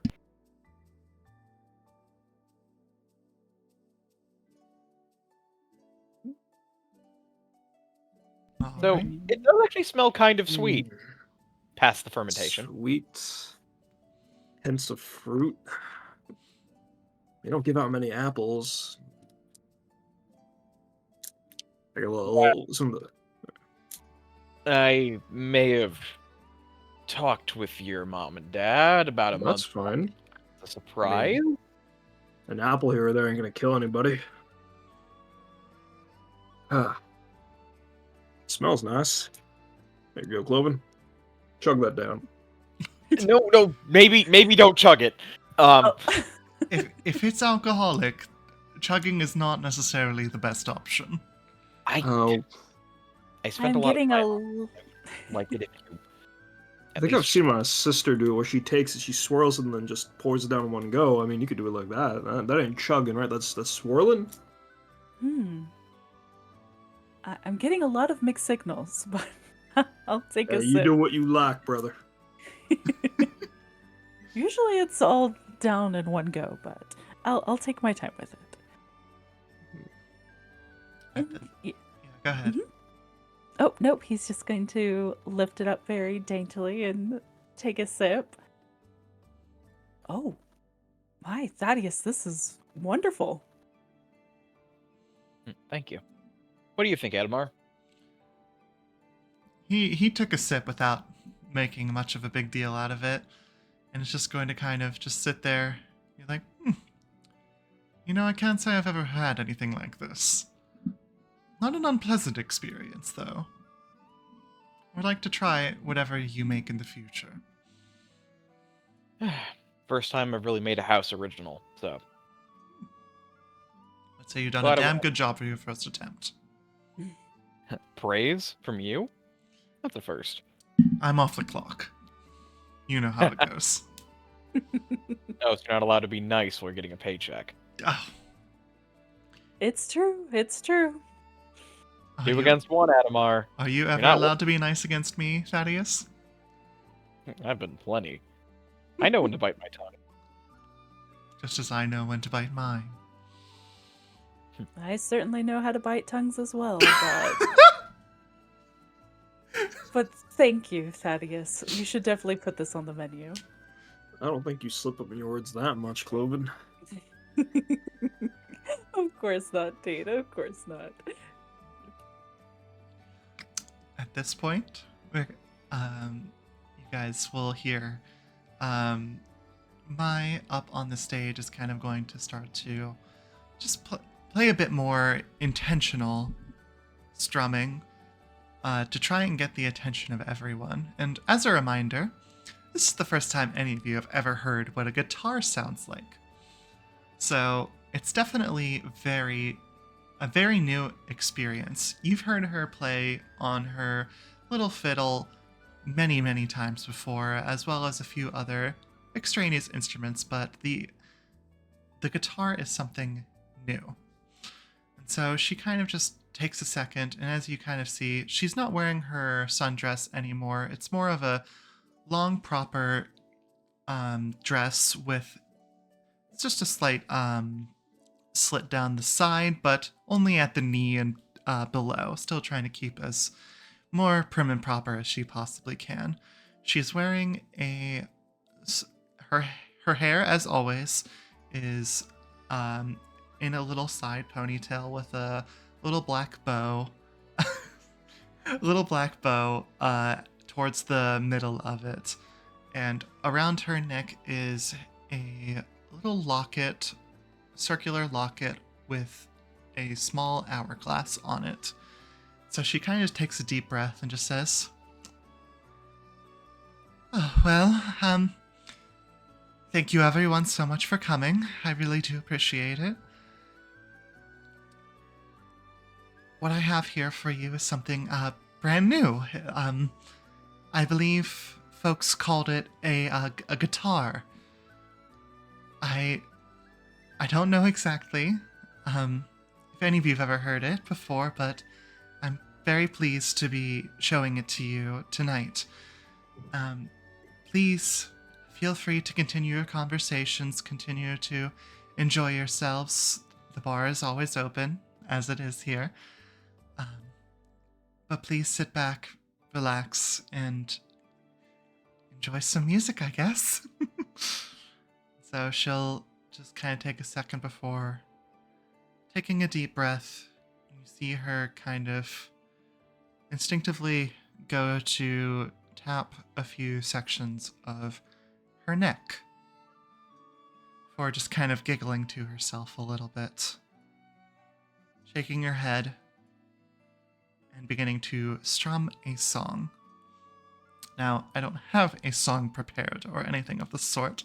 I'm not going to live perform anything, but essentially for the next, I would say, roughly an hour, hour and a half, Maya is just going to go into her own little world and just perform, playing a few simple pieces on acoustic guitar, some more intense than others, but all something new, something you haven't experienced before.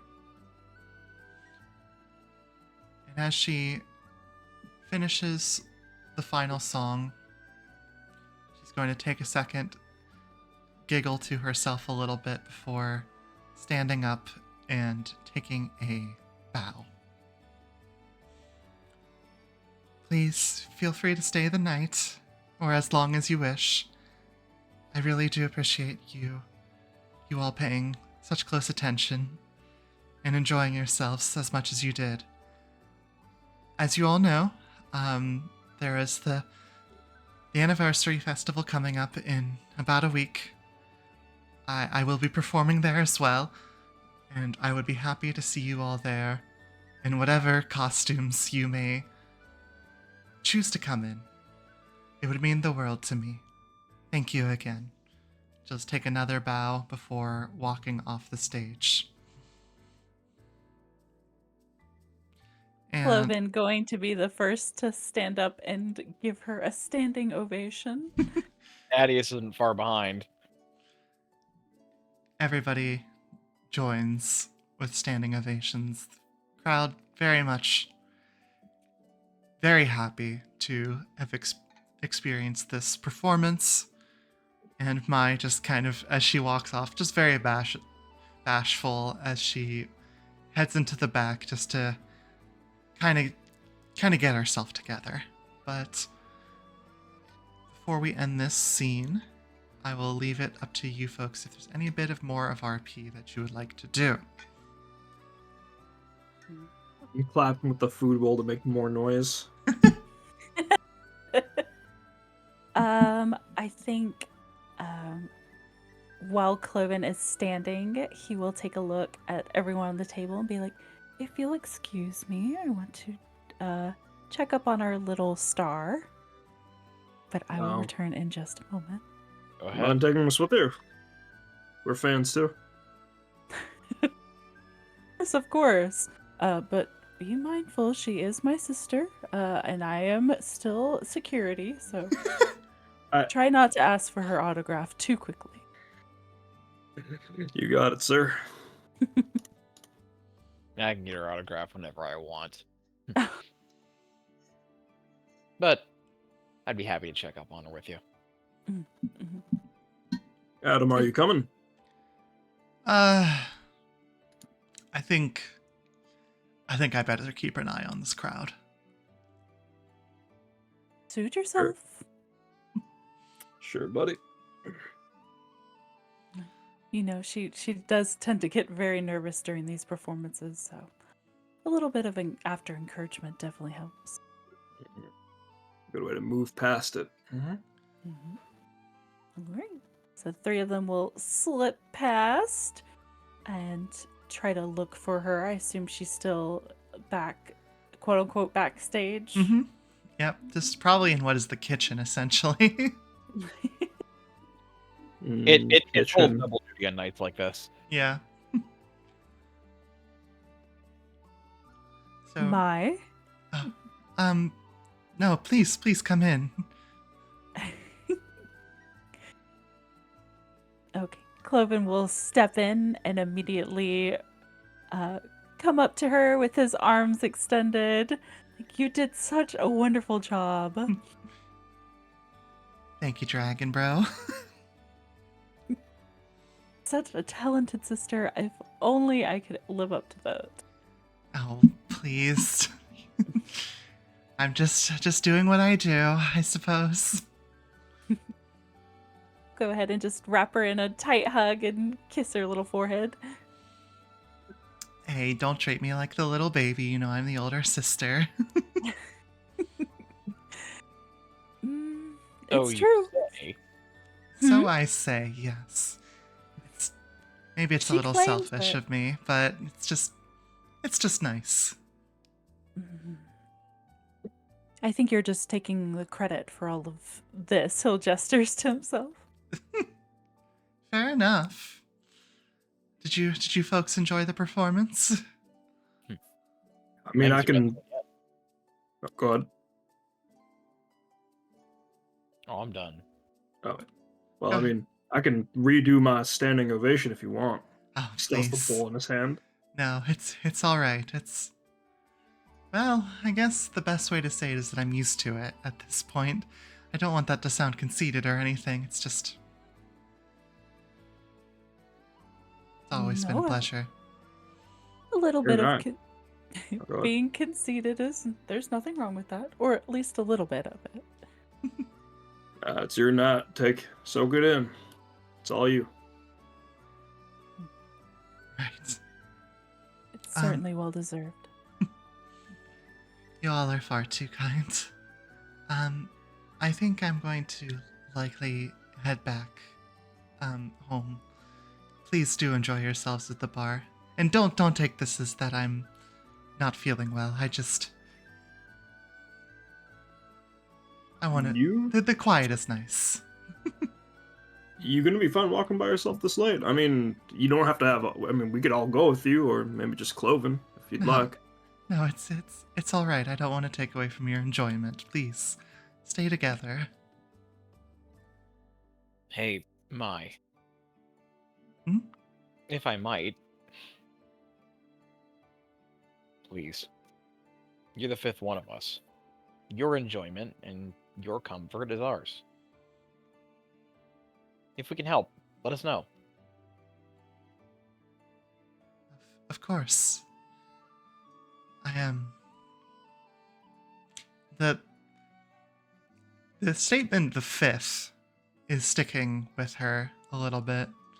It's like, right.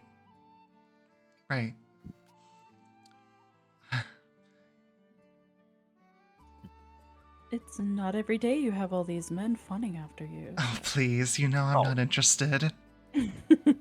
I know. But still, yes, take the night for yourself, relax, and I'll be home. Eventually, He just smiles.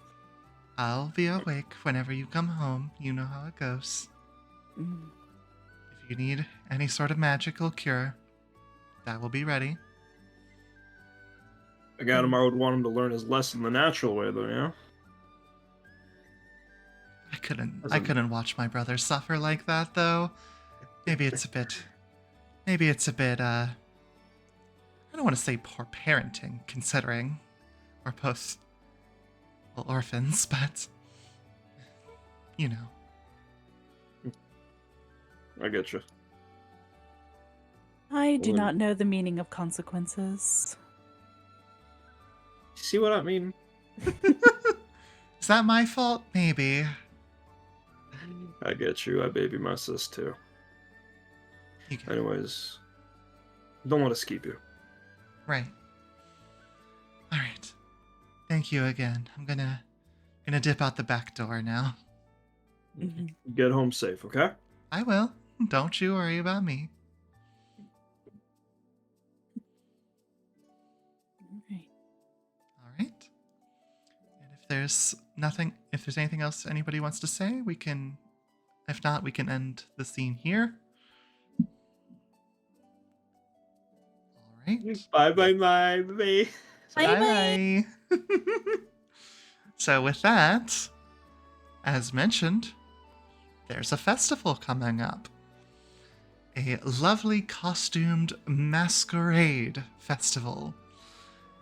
And as such, I believe that each of you may be needing some form of costuming. So, if we don't mind, I'm going to go ahead, considering that he was too busy feeling sorry for himself. I'm going to once again start with Sewer King. Would you like to tell me what you're up to on the days leading up to the festival? And we can play out any scene that's necessary. You can grab others. You know how this goes. Please, RP. Yeah, I think as the day of the festivities approach, SK has been like a little mopey. Kind of tail quite literally tucked between his legs and just kind of sulking a little bit. But then kind of out of the blue, approaches Thaddeus just full of energy. It's probably like way too early in the morning. Thaddeus is like rudely awoken by a very excitable SK, and just Thaddeus, my friend, I have some wonderful news I must share with you. Is the news that you found the key to my room? Yes, but besides that, I have decided that I would like to attend the festival. Wait, hold on. Thaddeus he doesn't have his glasses on yet. His shirt isn't even buttoned. He's made an absolute mess of his bed. He is not a neat sleeper. But he's wide awake now. And as he jolts upright, he looks Sewer King dead in the eye with a glazed over, squinting, early in the morning look. Run that by me again? I am going to attend the festival. You. Moi. Okay. What do you want me to do?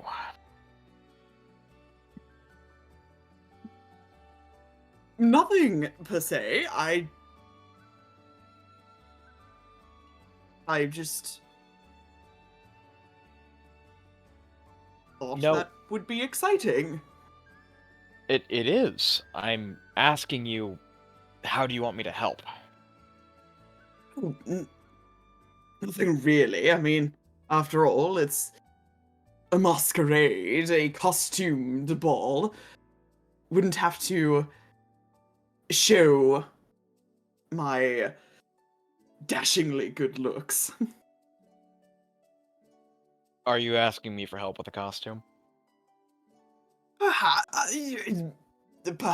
I mean, I can arrange everything from the shoulders up, but perhaps if you might permit me to root around your wardrobe for some suitable garments. Go for it.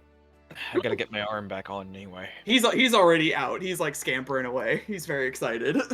Hey! He didn't give me back my key.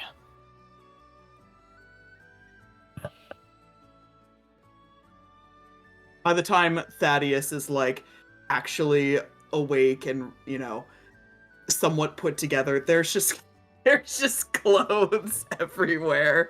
As Sewer King is rummaging around trying to find things that he likes, patterns and colors that he's drawn to. Did you find something good? You know, I think it's best if I settle Fold for the clothes something on the floor? very classic.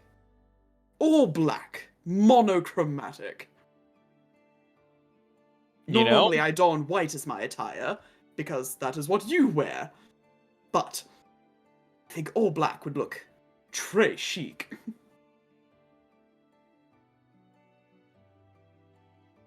Well...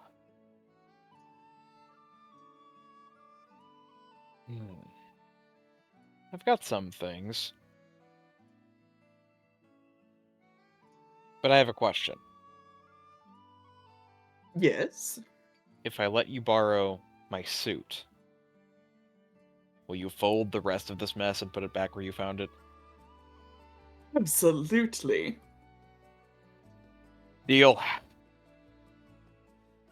SK scoops up all of the rest of the clothes and forms a little pile as he sits in front of it, like crisscross applesauce, and starts folding everything.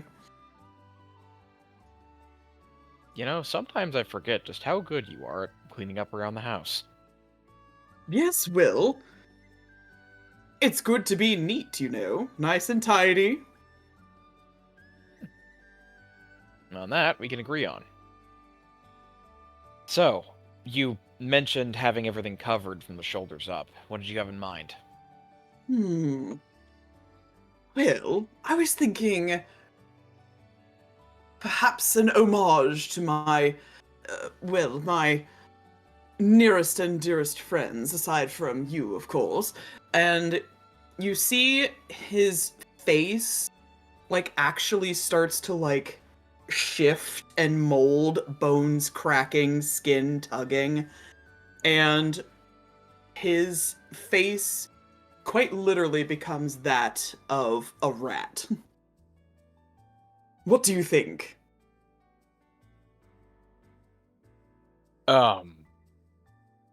Thaddeus looks at him, completely dumbstruck for a second. I think that I wasn't awake enough to remember you could do that. But hang on, I've got an idea. Thaddeus goes over to his wardrobe, rummages around for a little bit, neatly putting each article to the side, because he has a system in place, before he pulls out a slightly raggedy and dusty, but still fashionable enough, clasped cape. This might put some things together. Oh, yes, of course. A added touch of drama to an outfit. Very nice. Well, listen, it's not really my cup of tea, but I found it a while back, and, let's call it a gift. A gift? Well, Yeah, I mean, isn't that normal to give people gifts? Well, I suppose, but you've done so much for me, my friend. It don't A make a big gift seems hardly necessary.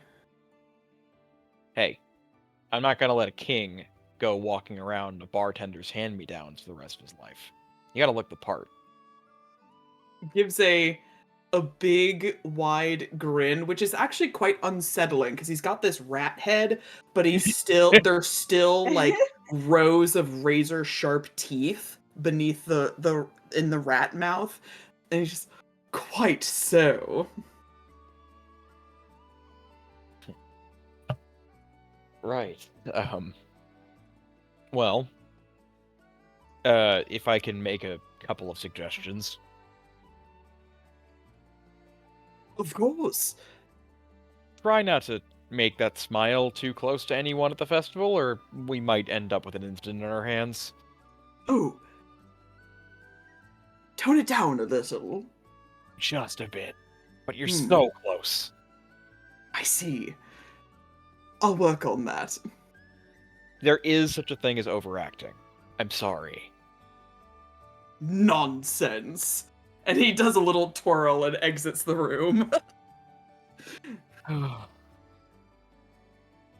We're getting somewhere. It's slow, but we're getting somewhere. So yeah, SK is compiling a outfit that is very reminiscent of like the Rat King in Nutcracker.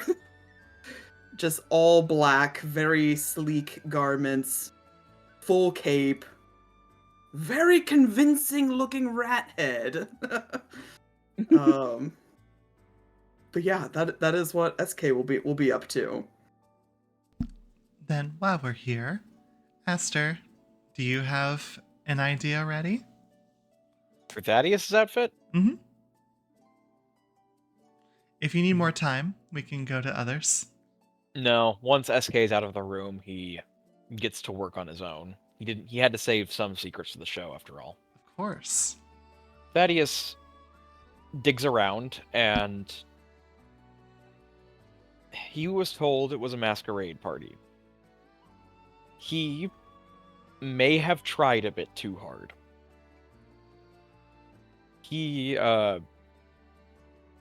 combs back his hair into a neat like white row. He discards his usual white coat for a long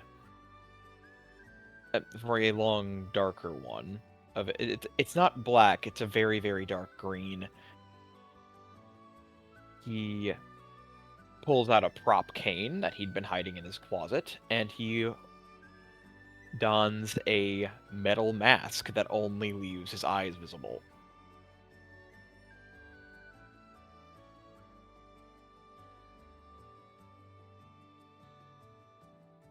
Hell yeah. Love it. Mm-hmm. All right. Tiff, Yulia, who wants to go first? I want to know what Tate is wearing. Yeah, sure, I can go first. All right. So like Tate mentioned, he is not at all aware of like the count of the event leading up, and I imagine as like the days go by, it's like there's like 2 days before, his mom's gonna ask him if he's got something ready, and he's like, "What's sister doing?" "Oh, a scarecrow? Yeah, sure." And like it's a very like simple outfit of like just some older, like some more colorful but still like, you know, worn down work clothes, and then a carved out pumpkin helmet. Very simple.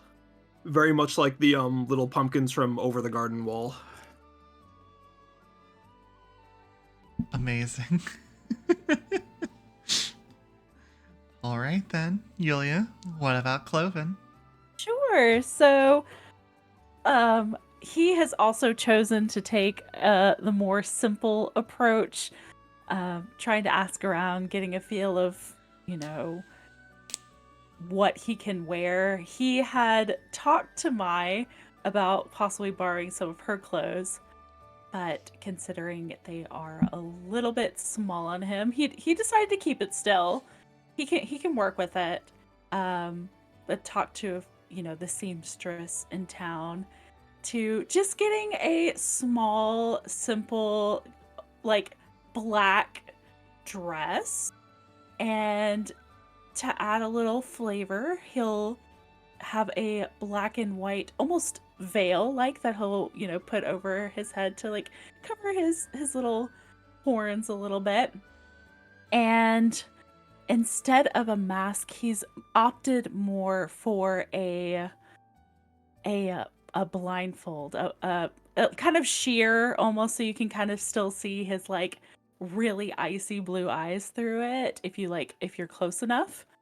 But that's not to say the black dress has a little bit of a slit, just Of a little course. something, As you of do. course. Yeah. So really going with the whole holier than thou kind of nun-ish look going on here. So Just channeling the nun. I love it. the true cleric inside of him, yes. I imagine, considering you asked Mai for one of her dresses, she knows about this the whole way through. Yes. He is really not holding anything back. He shared his ideas with her, more or less not really asking for permission, just kind of like this is what I'm going with. Just to play out a little bit. Well, I mean, you're more than welcome to take one.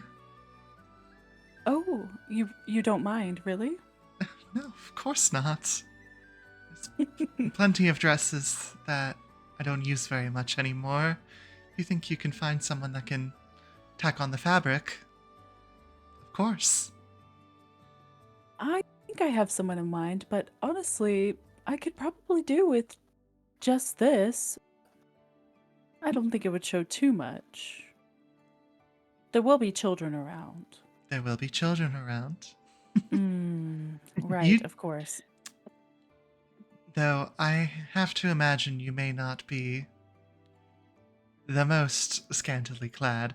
Though I must ask, has Adamar given you permission to wear so little on this occasion? To add a little bit more, I assure you, I will not. I'm going for modesty above all, my dear sister. Fair enough. But unfortunately, his stick in the mud personality, I don't think you would mind too much.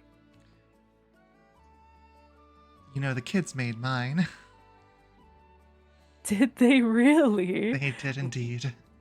Do you mind if I see it again? She just kind of like blushes a bit. It's just like, it's cute. It's certainly. And she'll just kind of hold up. It's a it's literally a set of cardboard that's been colored and like displaced in certain ways to essentially, she's wearing a cardboard box with like a green tummy, like as drawn onto the box, with claws and little like feet with like with claws on them as well. And she puts on the last touch, which is a little dragon helmet. They wanted me to look like a dragon because I guess that's what they think we are, considering what you've got going on there. I see. Well, I just blame it on illusionary magic, so let them believe whatever they like. Right. But I think it is adorable. They do honestly love you so much. Do you think I should loosen some of mine for this?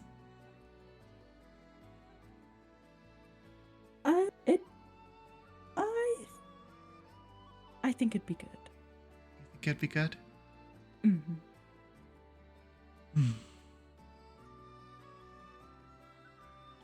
Enjoy yourself. Truly. I just don't want them to be scared.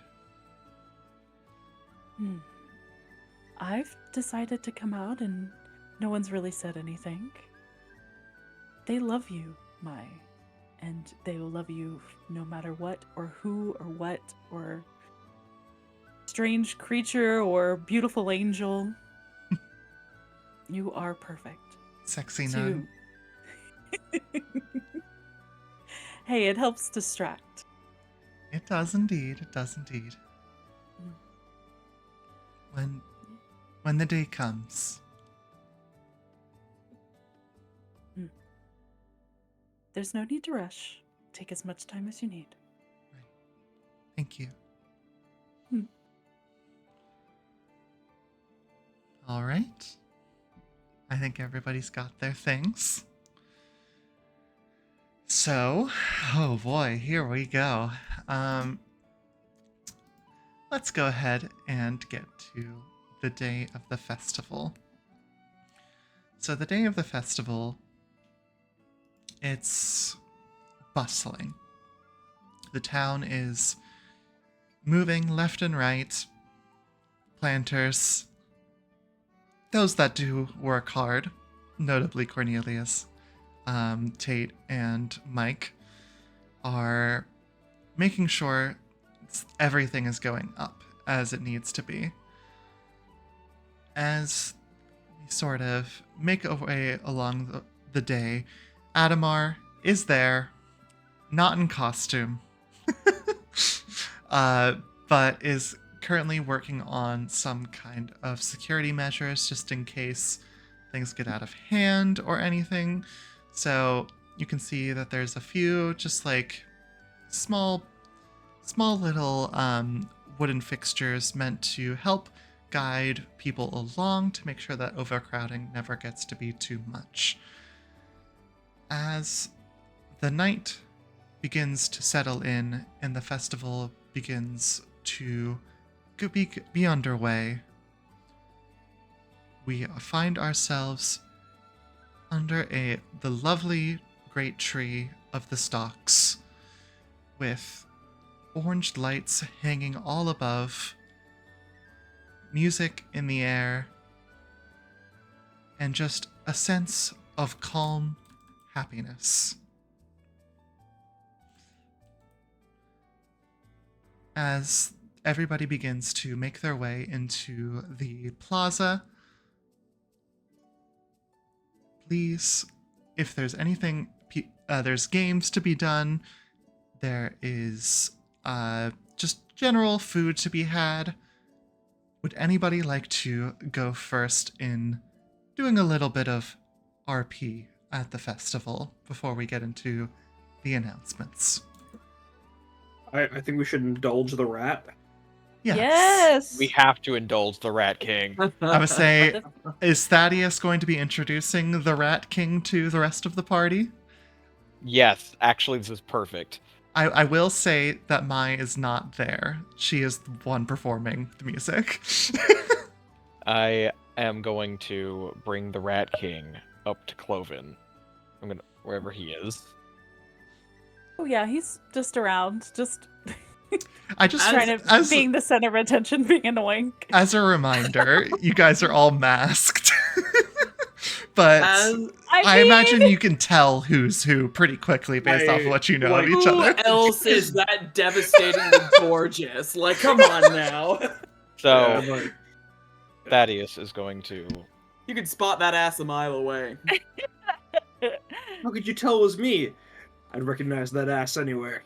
The whole time that Thaddeus is leading Sewer King around, he has been so obnoxious excited since, you know, he told Thaddeus that he wanted to go, but now that he's actually here, he is very quiet. He's very, like, for lack of better, he's clearly overstimulated. Like, he has never been around this many people, this many noises, this many smells.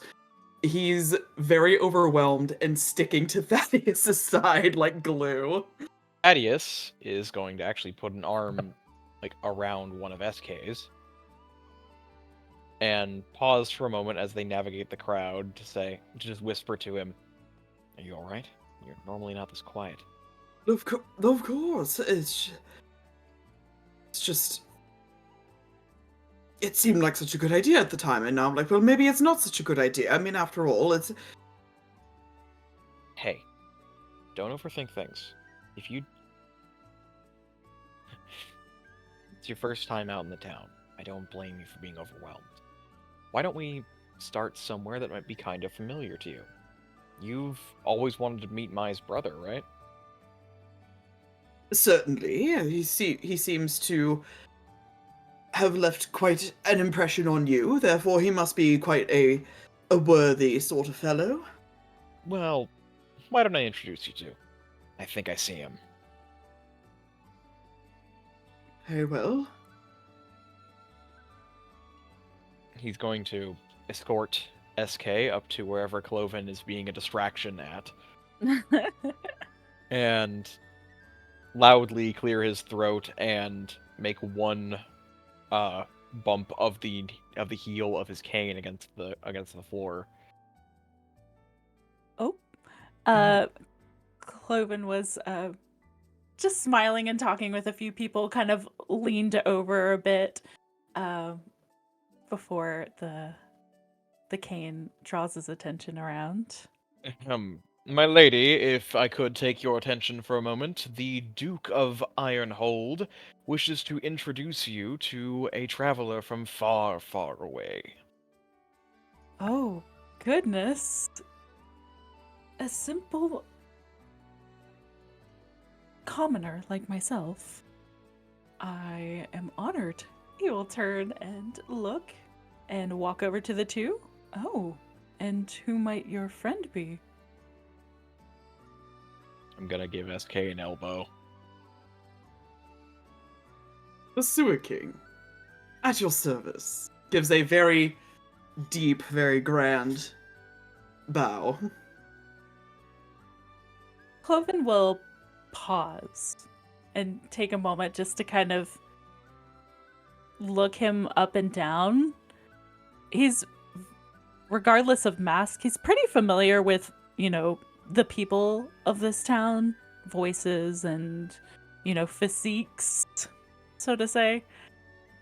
So, being very curious, he kind of cocks his head a bit to the side. Why, Your Majesty? It is certainly a pleasure then. And he'll extend his palm out and turn it over to where the back of his hand is showing. SK will take the hand and instead of, kissing the knuckles as you're supposed to do, he just gives a little nuzzle of his rat snoot against it. Kloven kind of straightens up a little bit. Facial expression does not change. Just very and just kind of retrieves his hand back, smiling sweetly. Charmed, I'm sure. Thaddeus has spoken quite highly of you. Oh, is that so? And he'll give a look to Thaddeus. I would love for you to go into detail, but if you're busy, I won't take up too much of your time. Well, of course. What kind of noble would I be if I did not, regale you with the same praise that I have given in private? I have told my gracious lord here, my fellow noblemen, many tales of your enthralling performances and captivating beauty that can not be rivaled for oceans and lands afar. My goodness, such elegant words. I'm a little speechless. I did not think you thought of me so highly, Thaddeus. I'm not Thaddeus. I know not of which of this Thaddeus of which you speak. I am Oh, yes, of course. And you can see just a little bit under the blindfold that his cheeks turned a little bit pink. Thaddeus is very grateful that he is wearing a full face covering mask at the moment. For similar reasons. Well, I'm sure your Majesty and yourself have many other people to see, but it is certainly a pleasure, and I'll see you both around. Well, I'm sure His Majesty has plenty of things to see, but as for myself, it's taken me a long time to ask this of you, but might I have your hand for this dance? Kloven kind of blinks. Only like a millisecond of surprise before it just molds right back into his cool little smile. Of course. After all, it would be my honor after you made quite the stage of the bar's tables last night. Honestly, I cannot remember the slightest thing that happened. Thaddeus is going to take him by the hand very gently and lead him in the bit of ballroom dancing that he learned from his guardians. As he does so, he's gonna give Sewer King a small wave, like, sorry I'm taking away your entourage, but I hope you enjoy the festival. Oh, no, it's no trouble at all. Please, enjoy yourselves. Sewer King, if you don't mind, I will return to your side as soon as this dance is over. I have some wonderful food to show you. No, please. By all means, I would not dream of separating you from your charming company. And he'll give a little curt bow as a farewell and slip into the crowd. Mr. Plantar, would you like to take your cue? Yeah, I'll take my cue here. Can I? So, Meris, even though SK is slipping away, is he still visible? It's kind of hard to ignore the man with the rat face. So, Yeah, but are you like? So true. Are you like just by yourself, but like everyone's for you, but like you Yeah. look lonely? Would you say you look alone? Does the rat mask That's droop a little? loaded question. I think after a few moments of putzing about and looking at all of the people and feeling that sense of feeling a little overwhelmed again starts to grip him. So I think he'll not leave. He's not leaving, but he will probably slip a little closer to like the tree and just where there's a moment of a little more quiet and just people watching.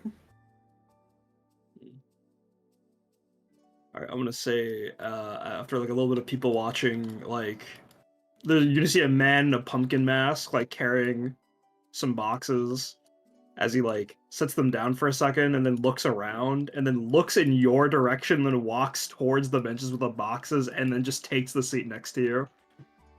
Sorry, were you holding this for a friend or? No, as a matter of fact, I was not. Alright then, appreciate it. Sorry, I just need a place to rest for a little bit. I've been hoofing it back and forth across the festival. Need to head back to the stockyard in a little bit to drop these off. But until then, you mind conversation? I would be thrilled to converse. You don't seem to be you're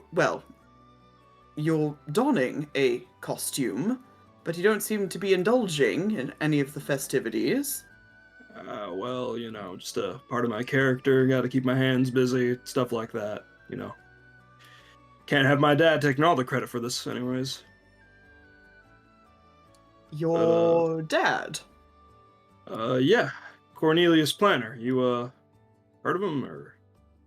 Ah, yes, the famous Plantar family. I wouldn't say famous. It's a little. He's like kind of like scratching the back of his head, a little embarrassed. But yeah, I mean, everyone here does their part. I would say famous. The backbone of the stocks, I would say. I appreciate that, but I think the backbone's the people, including you. You don't have to tell me who you are, by the way. Even though you know who I am, because masquerade thing, I can kind of respect it. Sis was Part of the very fun. Yeah, Sis was very clear about respecting that rule and not calling out to her no matter who she was with or what she was doing. So, yeah, don't worry. I can respect it. Still, though, what can I call you? You may call me the Sewer King, or Your Majesty, if you prefer. Oh, you've got a whole role. Oh, okay, you got a whole roleplay thing going on. You can call me the Straw Man for now, I guess. The Straw Man. Yeah. Anywho. Charming. So, you here by yourself? I mean, unless you're meeting someone later. Oh, well, I did come here with a friend, or... Oh, although I suppose, since we're being secretive, I should not be saying who it is. Part of the fun, I guess. Although, my friend is otherwise preoccupied with, arguably, the belle of the ball. I mean, if he suffers any heartbreak because of my sister, I apologize, but, Oh, I mean- no, I mean, well, I know Oh. that we're supposed to be secretive about who's who and whatnot, but, I am referring, of course, to the one and only Kloven. Oh, pretty boy, I get you. Yeah, I mean, that's how these festivals go. You come with a group, you may leave with a different group, but I mean, the point is to have fun. Have you been doing anything? I hope you did was that the only thing that happened? Oh, well, I just arrived and taking in the sights, the sounds, the little rat nose crinkles, the smells. I don't know the taste though. I mean, my mom worked really hard on some of the recipes here, and he's like thinking for a second before. You know what? Sapphire won't mind. Or she'll do is threaten to bite me, and he'll take a crate out and just pop it open. There's like hors d'oeuvres and snacks. You wanna try some of these? I mean, they're meant for like the dancing area by the stockyard, but I mean, That's awfully kind of you to offer. You see his little rat eyes just glisten a little bit at the promise of snackies. yeah, come on, try this. So he holds up some dried fruits wrapped in what looks to be like caramel. He'll take a few, pop them in his mouth, which, mind you, might look very strange because it is a literal rat mouth. Ouch. Good. And he's just chewing away, looking mighty pleased. What a I'm delightful confection. Sorry if it's coming up your mask, but I mean, dang, that thing is impressive. I can't ask if you're working with anyone specific, part of the rules here, but you gotta share some of those tricks. I mean, this is insane. I know we got some like people who are trying to start a theater and junk, but this is they'd love this. Oh, well, I did have a helping hand from Thaddeus. He's been quite indisposable as far as assistance goes. Oh, Thaddeus and Kloven. You wouldn't have known Ma too, would you? Not personally, no. It's fair. It's how to get her to bend her ear every now and again. I getcha. But still, I mean, I'm surprised. You seem nice so far. I'm wondering why I haven't been introduced to you yet, if you know Thaddeus and Kloven. Unless you don't know those... I mean, I assume you know Thaddeus personally. Oh, well, I mean, they are two of the most well-known people in town, I would say. I mean, didn't you say you came here with them, and then you saw Kloven? Yes, well, I myself, I don't get out very often. This is a special sort of vacation. I getcha. For the longest time myself, I kind of deprived myself of most social interaction outside of work. If it wasn't for I wouldn't have half the friends I do now. And listen, I get the tavern can be loud, and loud ain't always the best. But if you want some human interaction, some social interaction, excuse me, and you don't want to go to a loud tavern, I mean, my mom's always willing to hold up another plate if you ever want to come over for dinner. As much as a rat's face can soften, it does. And he just sort of takes a look at you and takes a look out to the crowd and just... I think that sounds very nice. Yeah.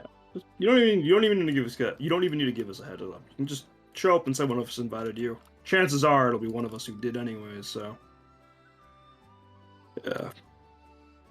Won't be too loud. I mean, I said it'd be quiet, but if we invite Sapphire over and then Ashlyn and Beth and Uncle, it's cozy loud, you know? It can't be louder than the performance at the tavern the other night. Oh, you were there? Oh, what did you think of Maya's performance? Oh,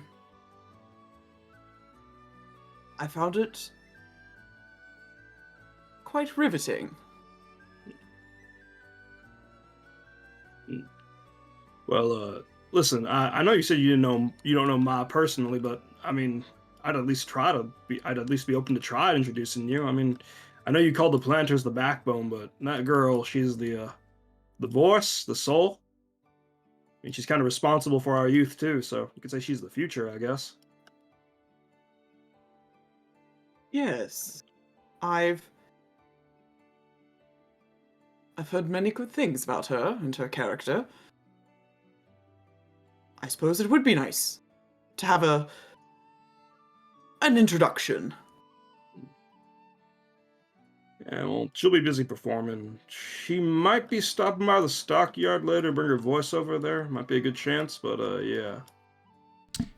You see, as you speak her name, as if summoned, she'll actually kind of walk on by in her little dragon cardboard outfit and just kind of like look and see specifically the two of you sitting together, and you see her eyes just brighten.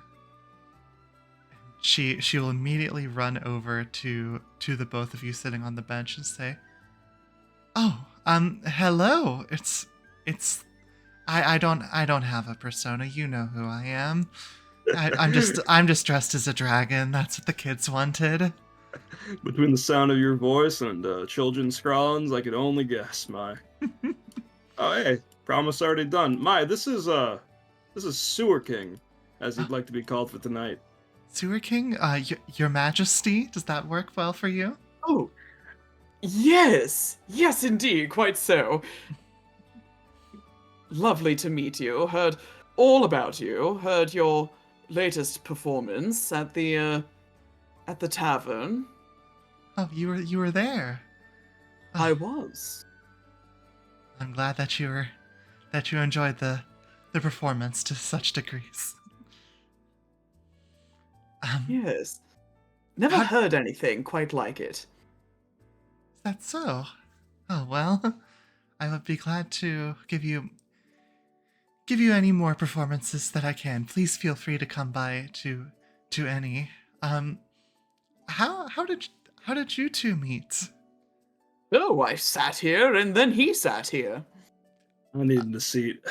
I got a little tired of walking around myself. Fair enough. You want to join us for a spell, or are you heading down to the stockyard? I have a moment. I'm not trying to be busy all night or anything of the sort. It's just, well, I know Carol's probably going to begin the announcements shortly, but I have a moment at least until after that. Ugh. Alright. I'm assuming like now we're like 3 people squished up on the bench. She probably can't fit on the bench given the bulkiness of her costume. Oh, so you wouldn't want to squeeze Tate into SK to fit on the bench. I mean, She can't bend the cardboard. yeah, she can't mess up the cardboard. Oh, the kids no. worked so hard on it. I mean, like, she's wearing clothes under it. She could take off the parts that are obstructing her sitting, right? Absolutely not. The kids would be upset. That would break the character. The cardboard box stays on. He is a robot, a dragon robot. You're not a Disney employee. You can sit. No, it's fine. It's fine. All This right, might- you this- better not get a fainting spell. I'm not gonna get a fainting spell. Thank you very much. Mhm. I think I remember you telling me the same thing when I overworked myself. Well, you wouldn't be wrong with that. Mm-hmm. As your elder, though, I think I hold sway in this conversation, so please have a seat. Elder just looks at them physically. I guess they're masked up, but still. Mine is like 33 or 34. I mean, Tate's Oh, only hey. 30s. Can't be that much older. True? Yeah. But, it's just... Well, I don't know if I've ever had the chance to have met you, Your Majesty. But I'm glad to see you out and about. Kind of tilts his head a little bit, just... That's... very kind of you to say so. True, I don't get out very often. The beady rat eyes kind of squint a little bit as they look at her.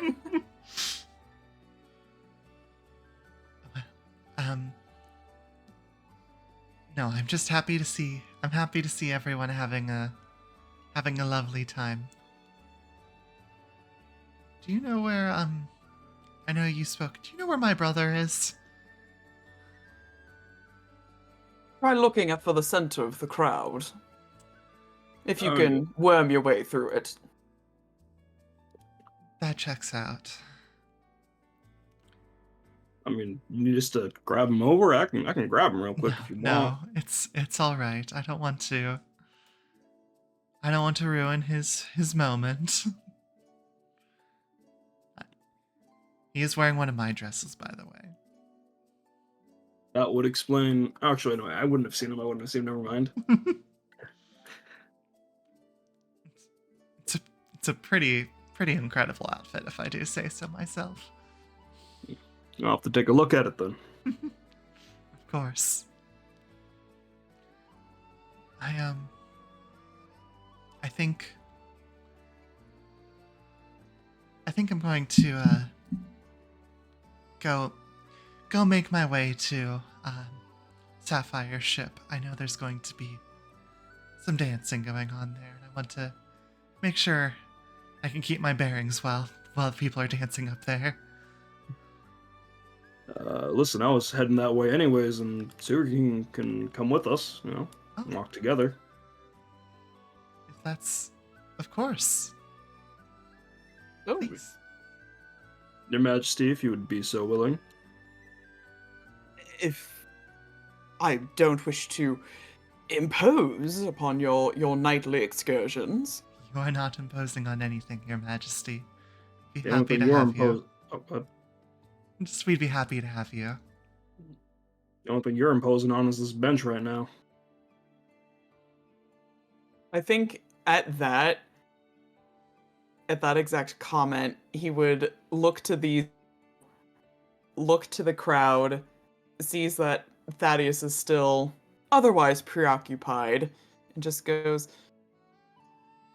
"Yes, well, I could do with a bit of a walk." Come on then. Here, you can hold this crate, and if there's any more snacks missing from it, I won't say anything.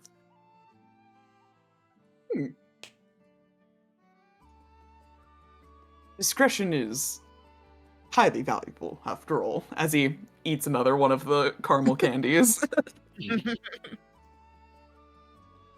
right. As you make your way through the festival,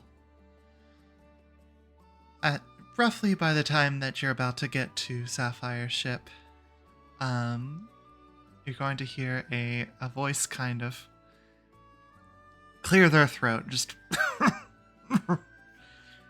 oh, it's a bit of a weird one, eh? Oh, this is on. Okay. And as you turn around, there's like a big stage on, like, right in front of the tree. And on top of it, you see this big man who is wearing essentially just like, what is essentially just like a big ol' suit on top of him, just intended to even make his already chubbiness make it even bigger, and just says, "Oh, very, very happy to see you all here. It's a good night, isn't it?" And at this point, everybody starts to quiet down. This is Carol, the spiritual guide and leader of the stocks. I just wanted to take a second and sort of talk through this whole situation we find ourselves in. It's a bit of a wonder, isn't it, to be able to be here and well, celebrate this town in such a, well, joyous kind of way. Who would have thought that we'd be able to enjoy such kind of peace, given the world? I just wanted to take a second to thank to everybody that works on making sure that this town stays up and running. It's just, praise be to the guardian tree for its bountiful gifts, for you lovely people. I also, of course, would be remiss to not mention that the lovely Adamar here gestures over to Adamar, who is currently basically at like a little security checkpoint, just like has a little glass of wine in his hand, not like completely being a stick in the mud, but just, you know, still trying to be as engaged as possible. Without you, I'm sure this town would have fallen into chaos many times over. And as all of you on the guard for being sure to make sure to keep this town safe from the monsters. I'm not very good at this in front of everybody. I'm usually akin to a more smaller crowd at the temple over there, as you folks know. But just please continue to enjoy yourselves. We have plenty of dancing over there, and over next to Sapphire Ship, as well as on Sapphire Ship, though I don't know how well you're going to be able to keep yourself steady while you're on top of that one. But hey, that's what you wanted. Just does a nice little belly laugh, like, oh. But please, enjoy yourselves. Have a lovely night, everyone. He'll just kind of take a quick bow, turn around to the tree, do a quick bow to the tree as well, before hopping off stage. As he does so, there's a bit of a loud creaking noise.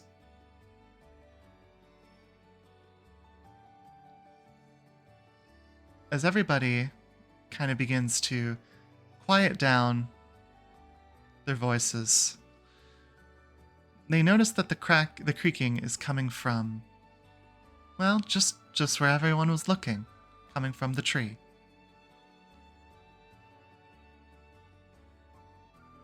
All of a sudden, the light on top of that you can see a light from on top of the tree, a faint purple one. As it begins to enter into your view, someone points it out.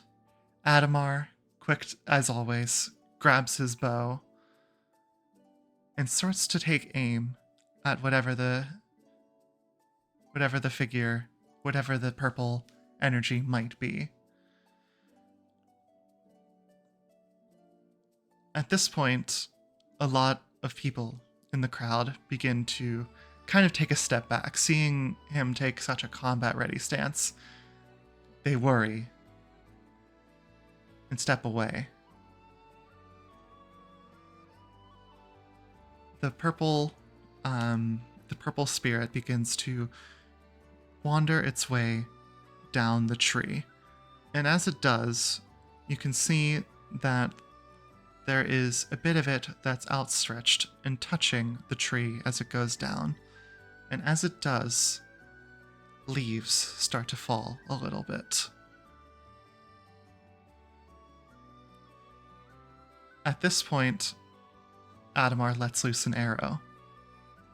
And as he does, it finds its mark, but stops just short. As this happens, one can see a small tentacle as the creature that grabbed the arrow.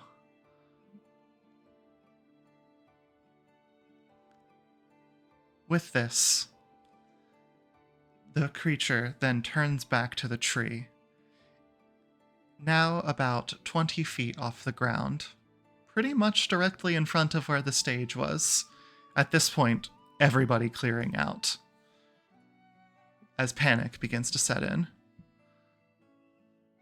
And they press their hand, or their tentacle, I should say, press the tentacle into the tree, and a pulse ripples through it.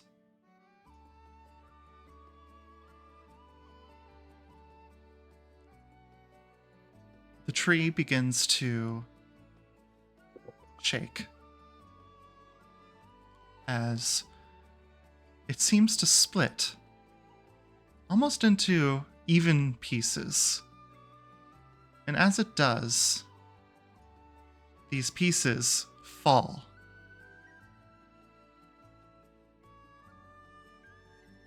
Quickly, you see Mai jump into action as she sheds her little costume, grabs all of the falling pieces with some sort of seeming magical energy, and holds them into place. As you see, behind these pieces of the tree, it's metal. And where the figure pressed their hands into the tree, there's a hole inside of which a green glowing energy can be seen. The figure turns around and looks to you, revealing its corporeal form of a large, squid-like being. For those at home, this is a mind flayer. And it just kind of rumbles as it looks at all of you. Specifically, the people that are still here. They're not concerned with the stragglers running away. And they just say, okay, I need a drink of water before I do this voice. Take your time. I'm excited. Night owl mortals pass judgment in their stead. And as they say this, just a wave of mist comes down from the top of the tree and just floods the city. Oh, And this is the time where we say, we'll continue this in the next session. There Uh, it is. Nicely There done. it fucking is. Oh, I missed this game. Oh gosh, my model is freaking out. I don't know if it was weird the entire time that I was doing that. People are going to be listening to this, so don't worry. Fair enough. But yes, that's where we're going to call it for now. We are so back, baby. oh my god, we are so back. It's mist walking time. And It's then she mist walking walked time. all over us. Damn. Well, Oh. I hope you all enjoyed this first foray back into the lovely world of Mistwalkers. I hope you So good. are looking forward to whatever comes next, as, you know, the world is beginning to go to shit. You know, as it does. Thank you guys. Only beginning to. Don't worry about it. Only beginning to, right? Fine, it's fine. It's everything's fine. Yeah, it's totally fine. Fine. Yeah. I think we'll be doing our best to upload these every 2 weeks or so. When we are able to, of course. We know things come up all the time.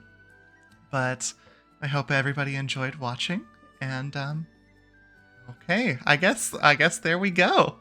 Thank you again, and have a lovely day. Bye. Bye. Bye.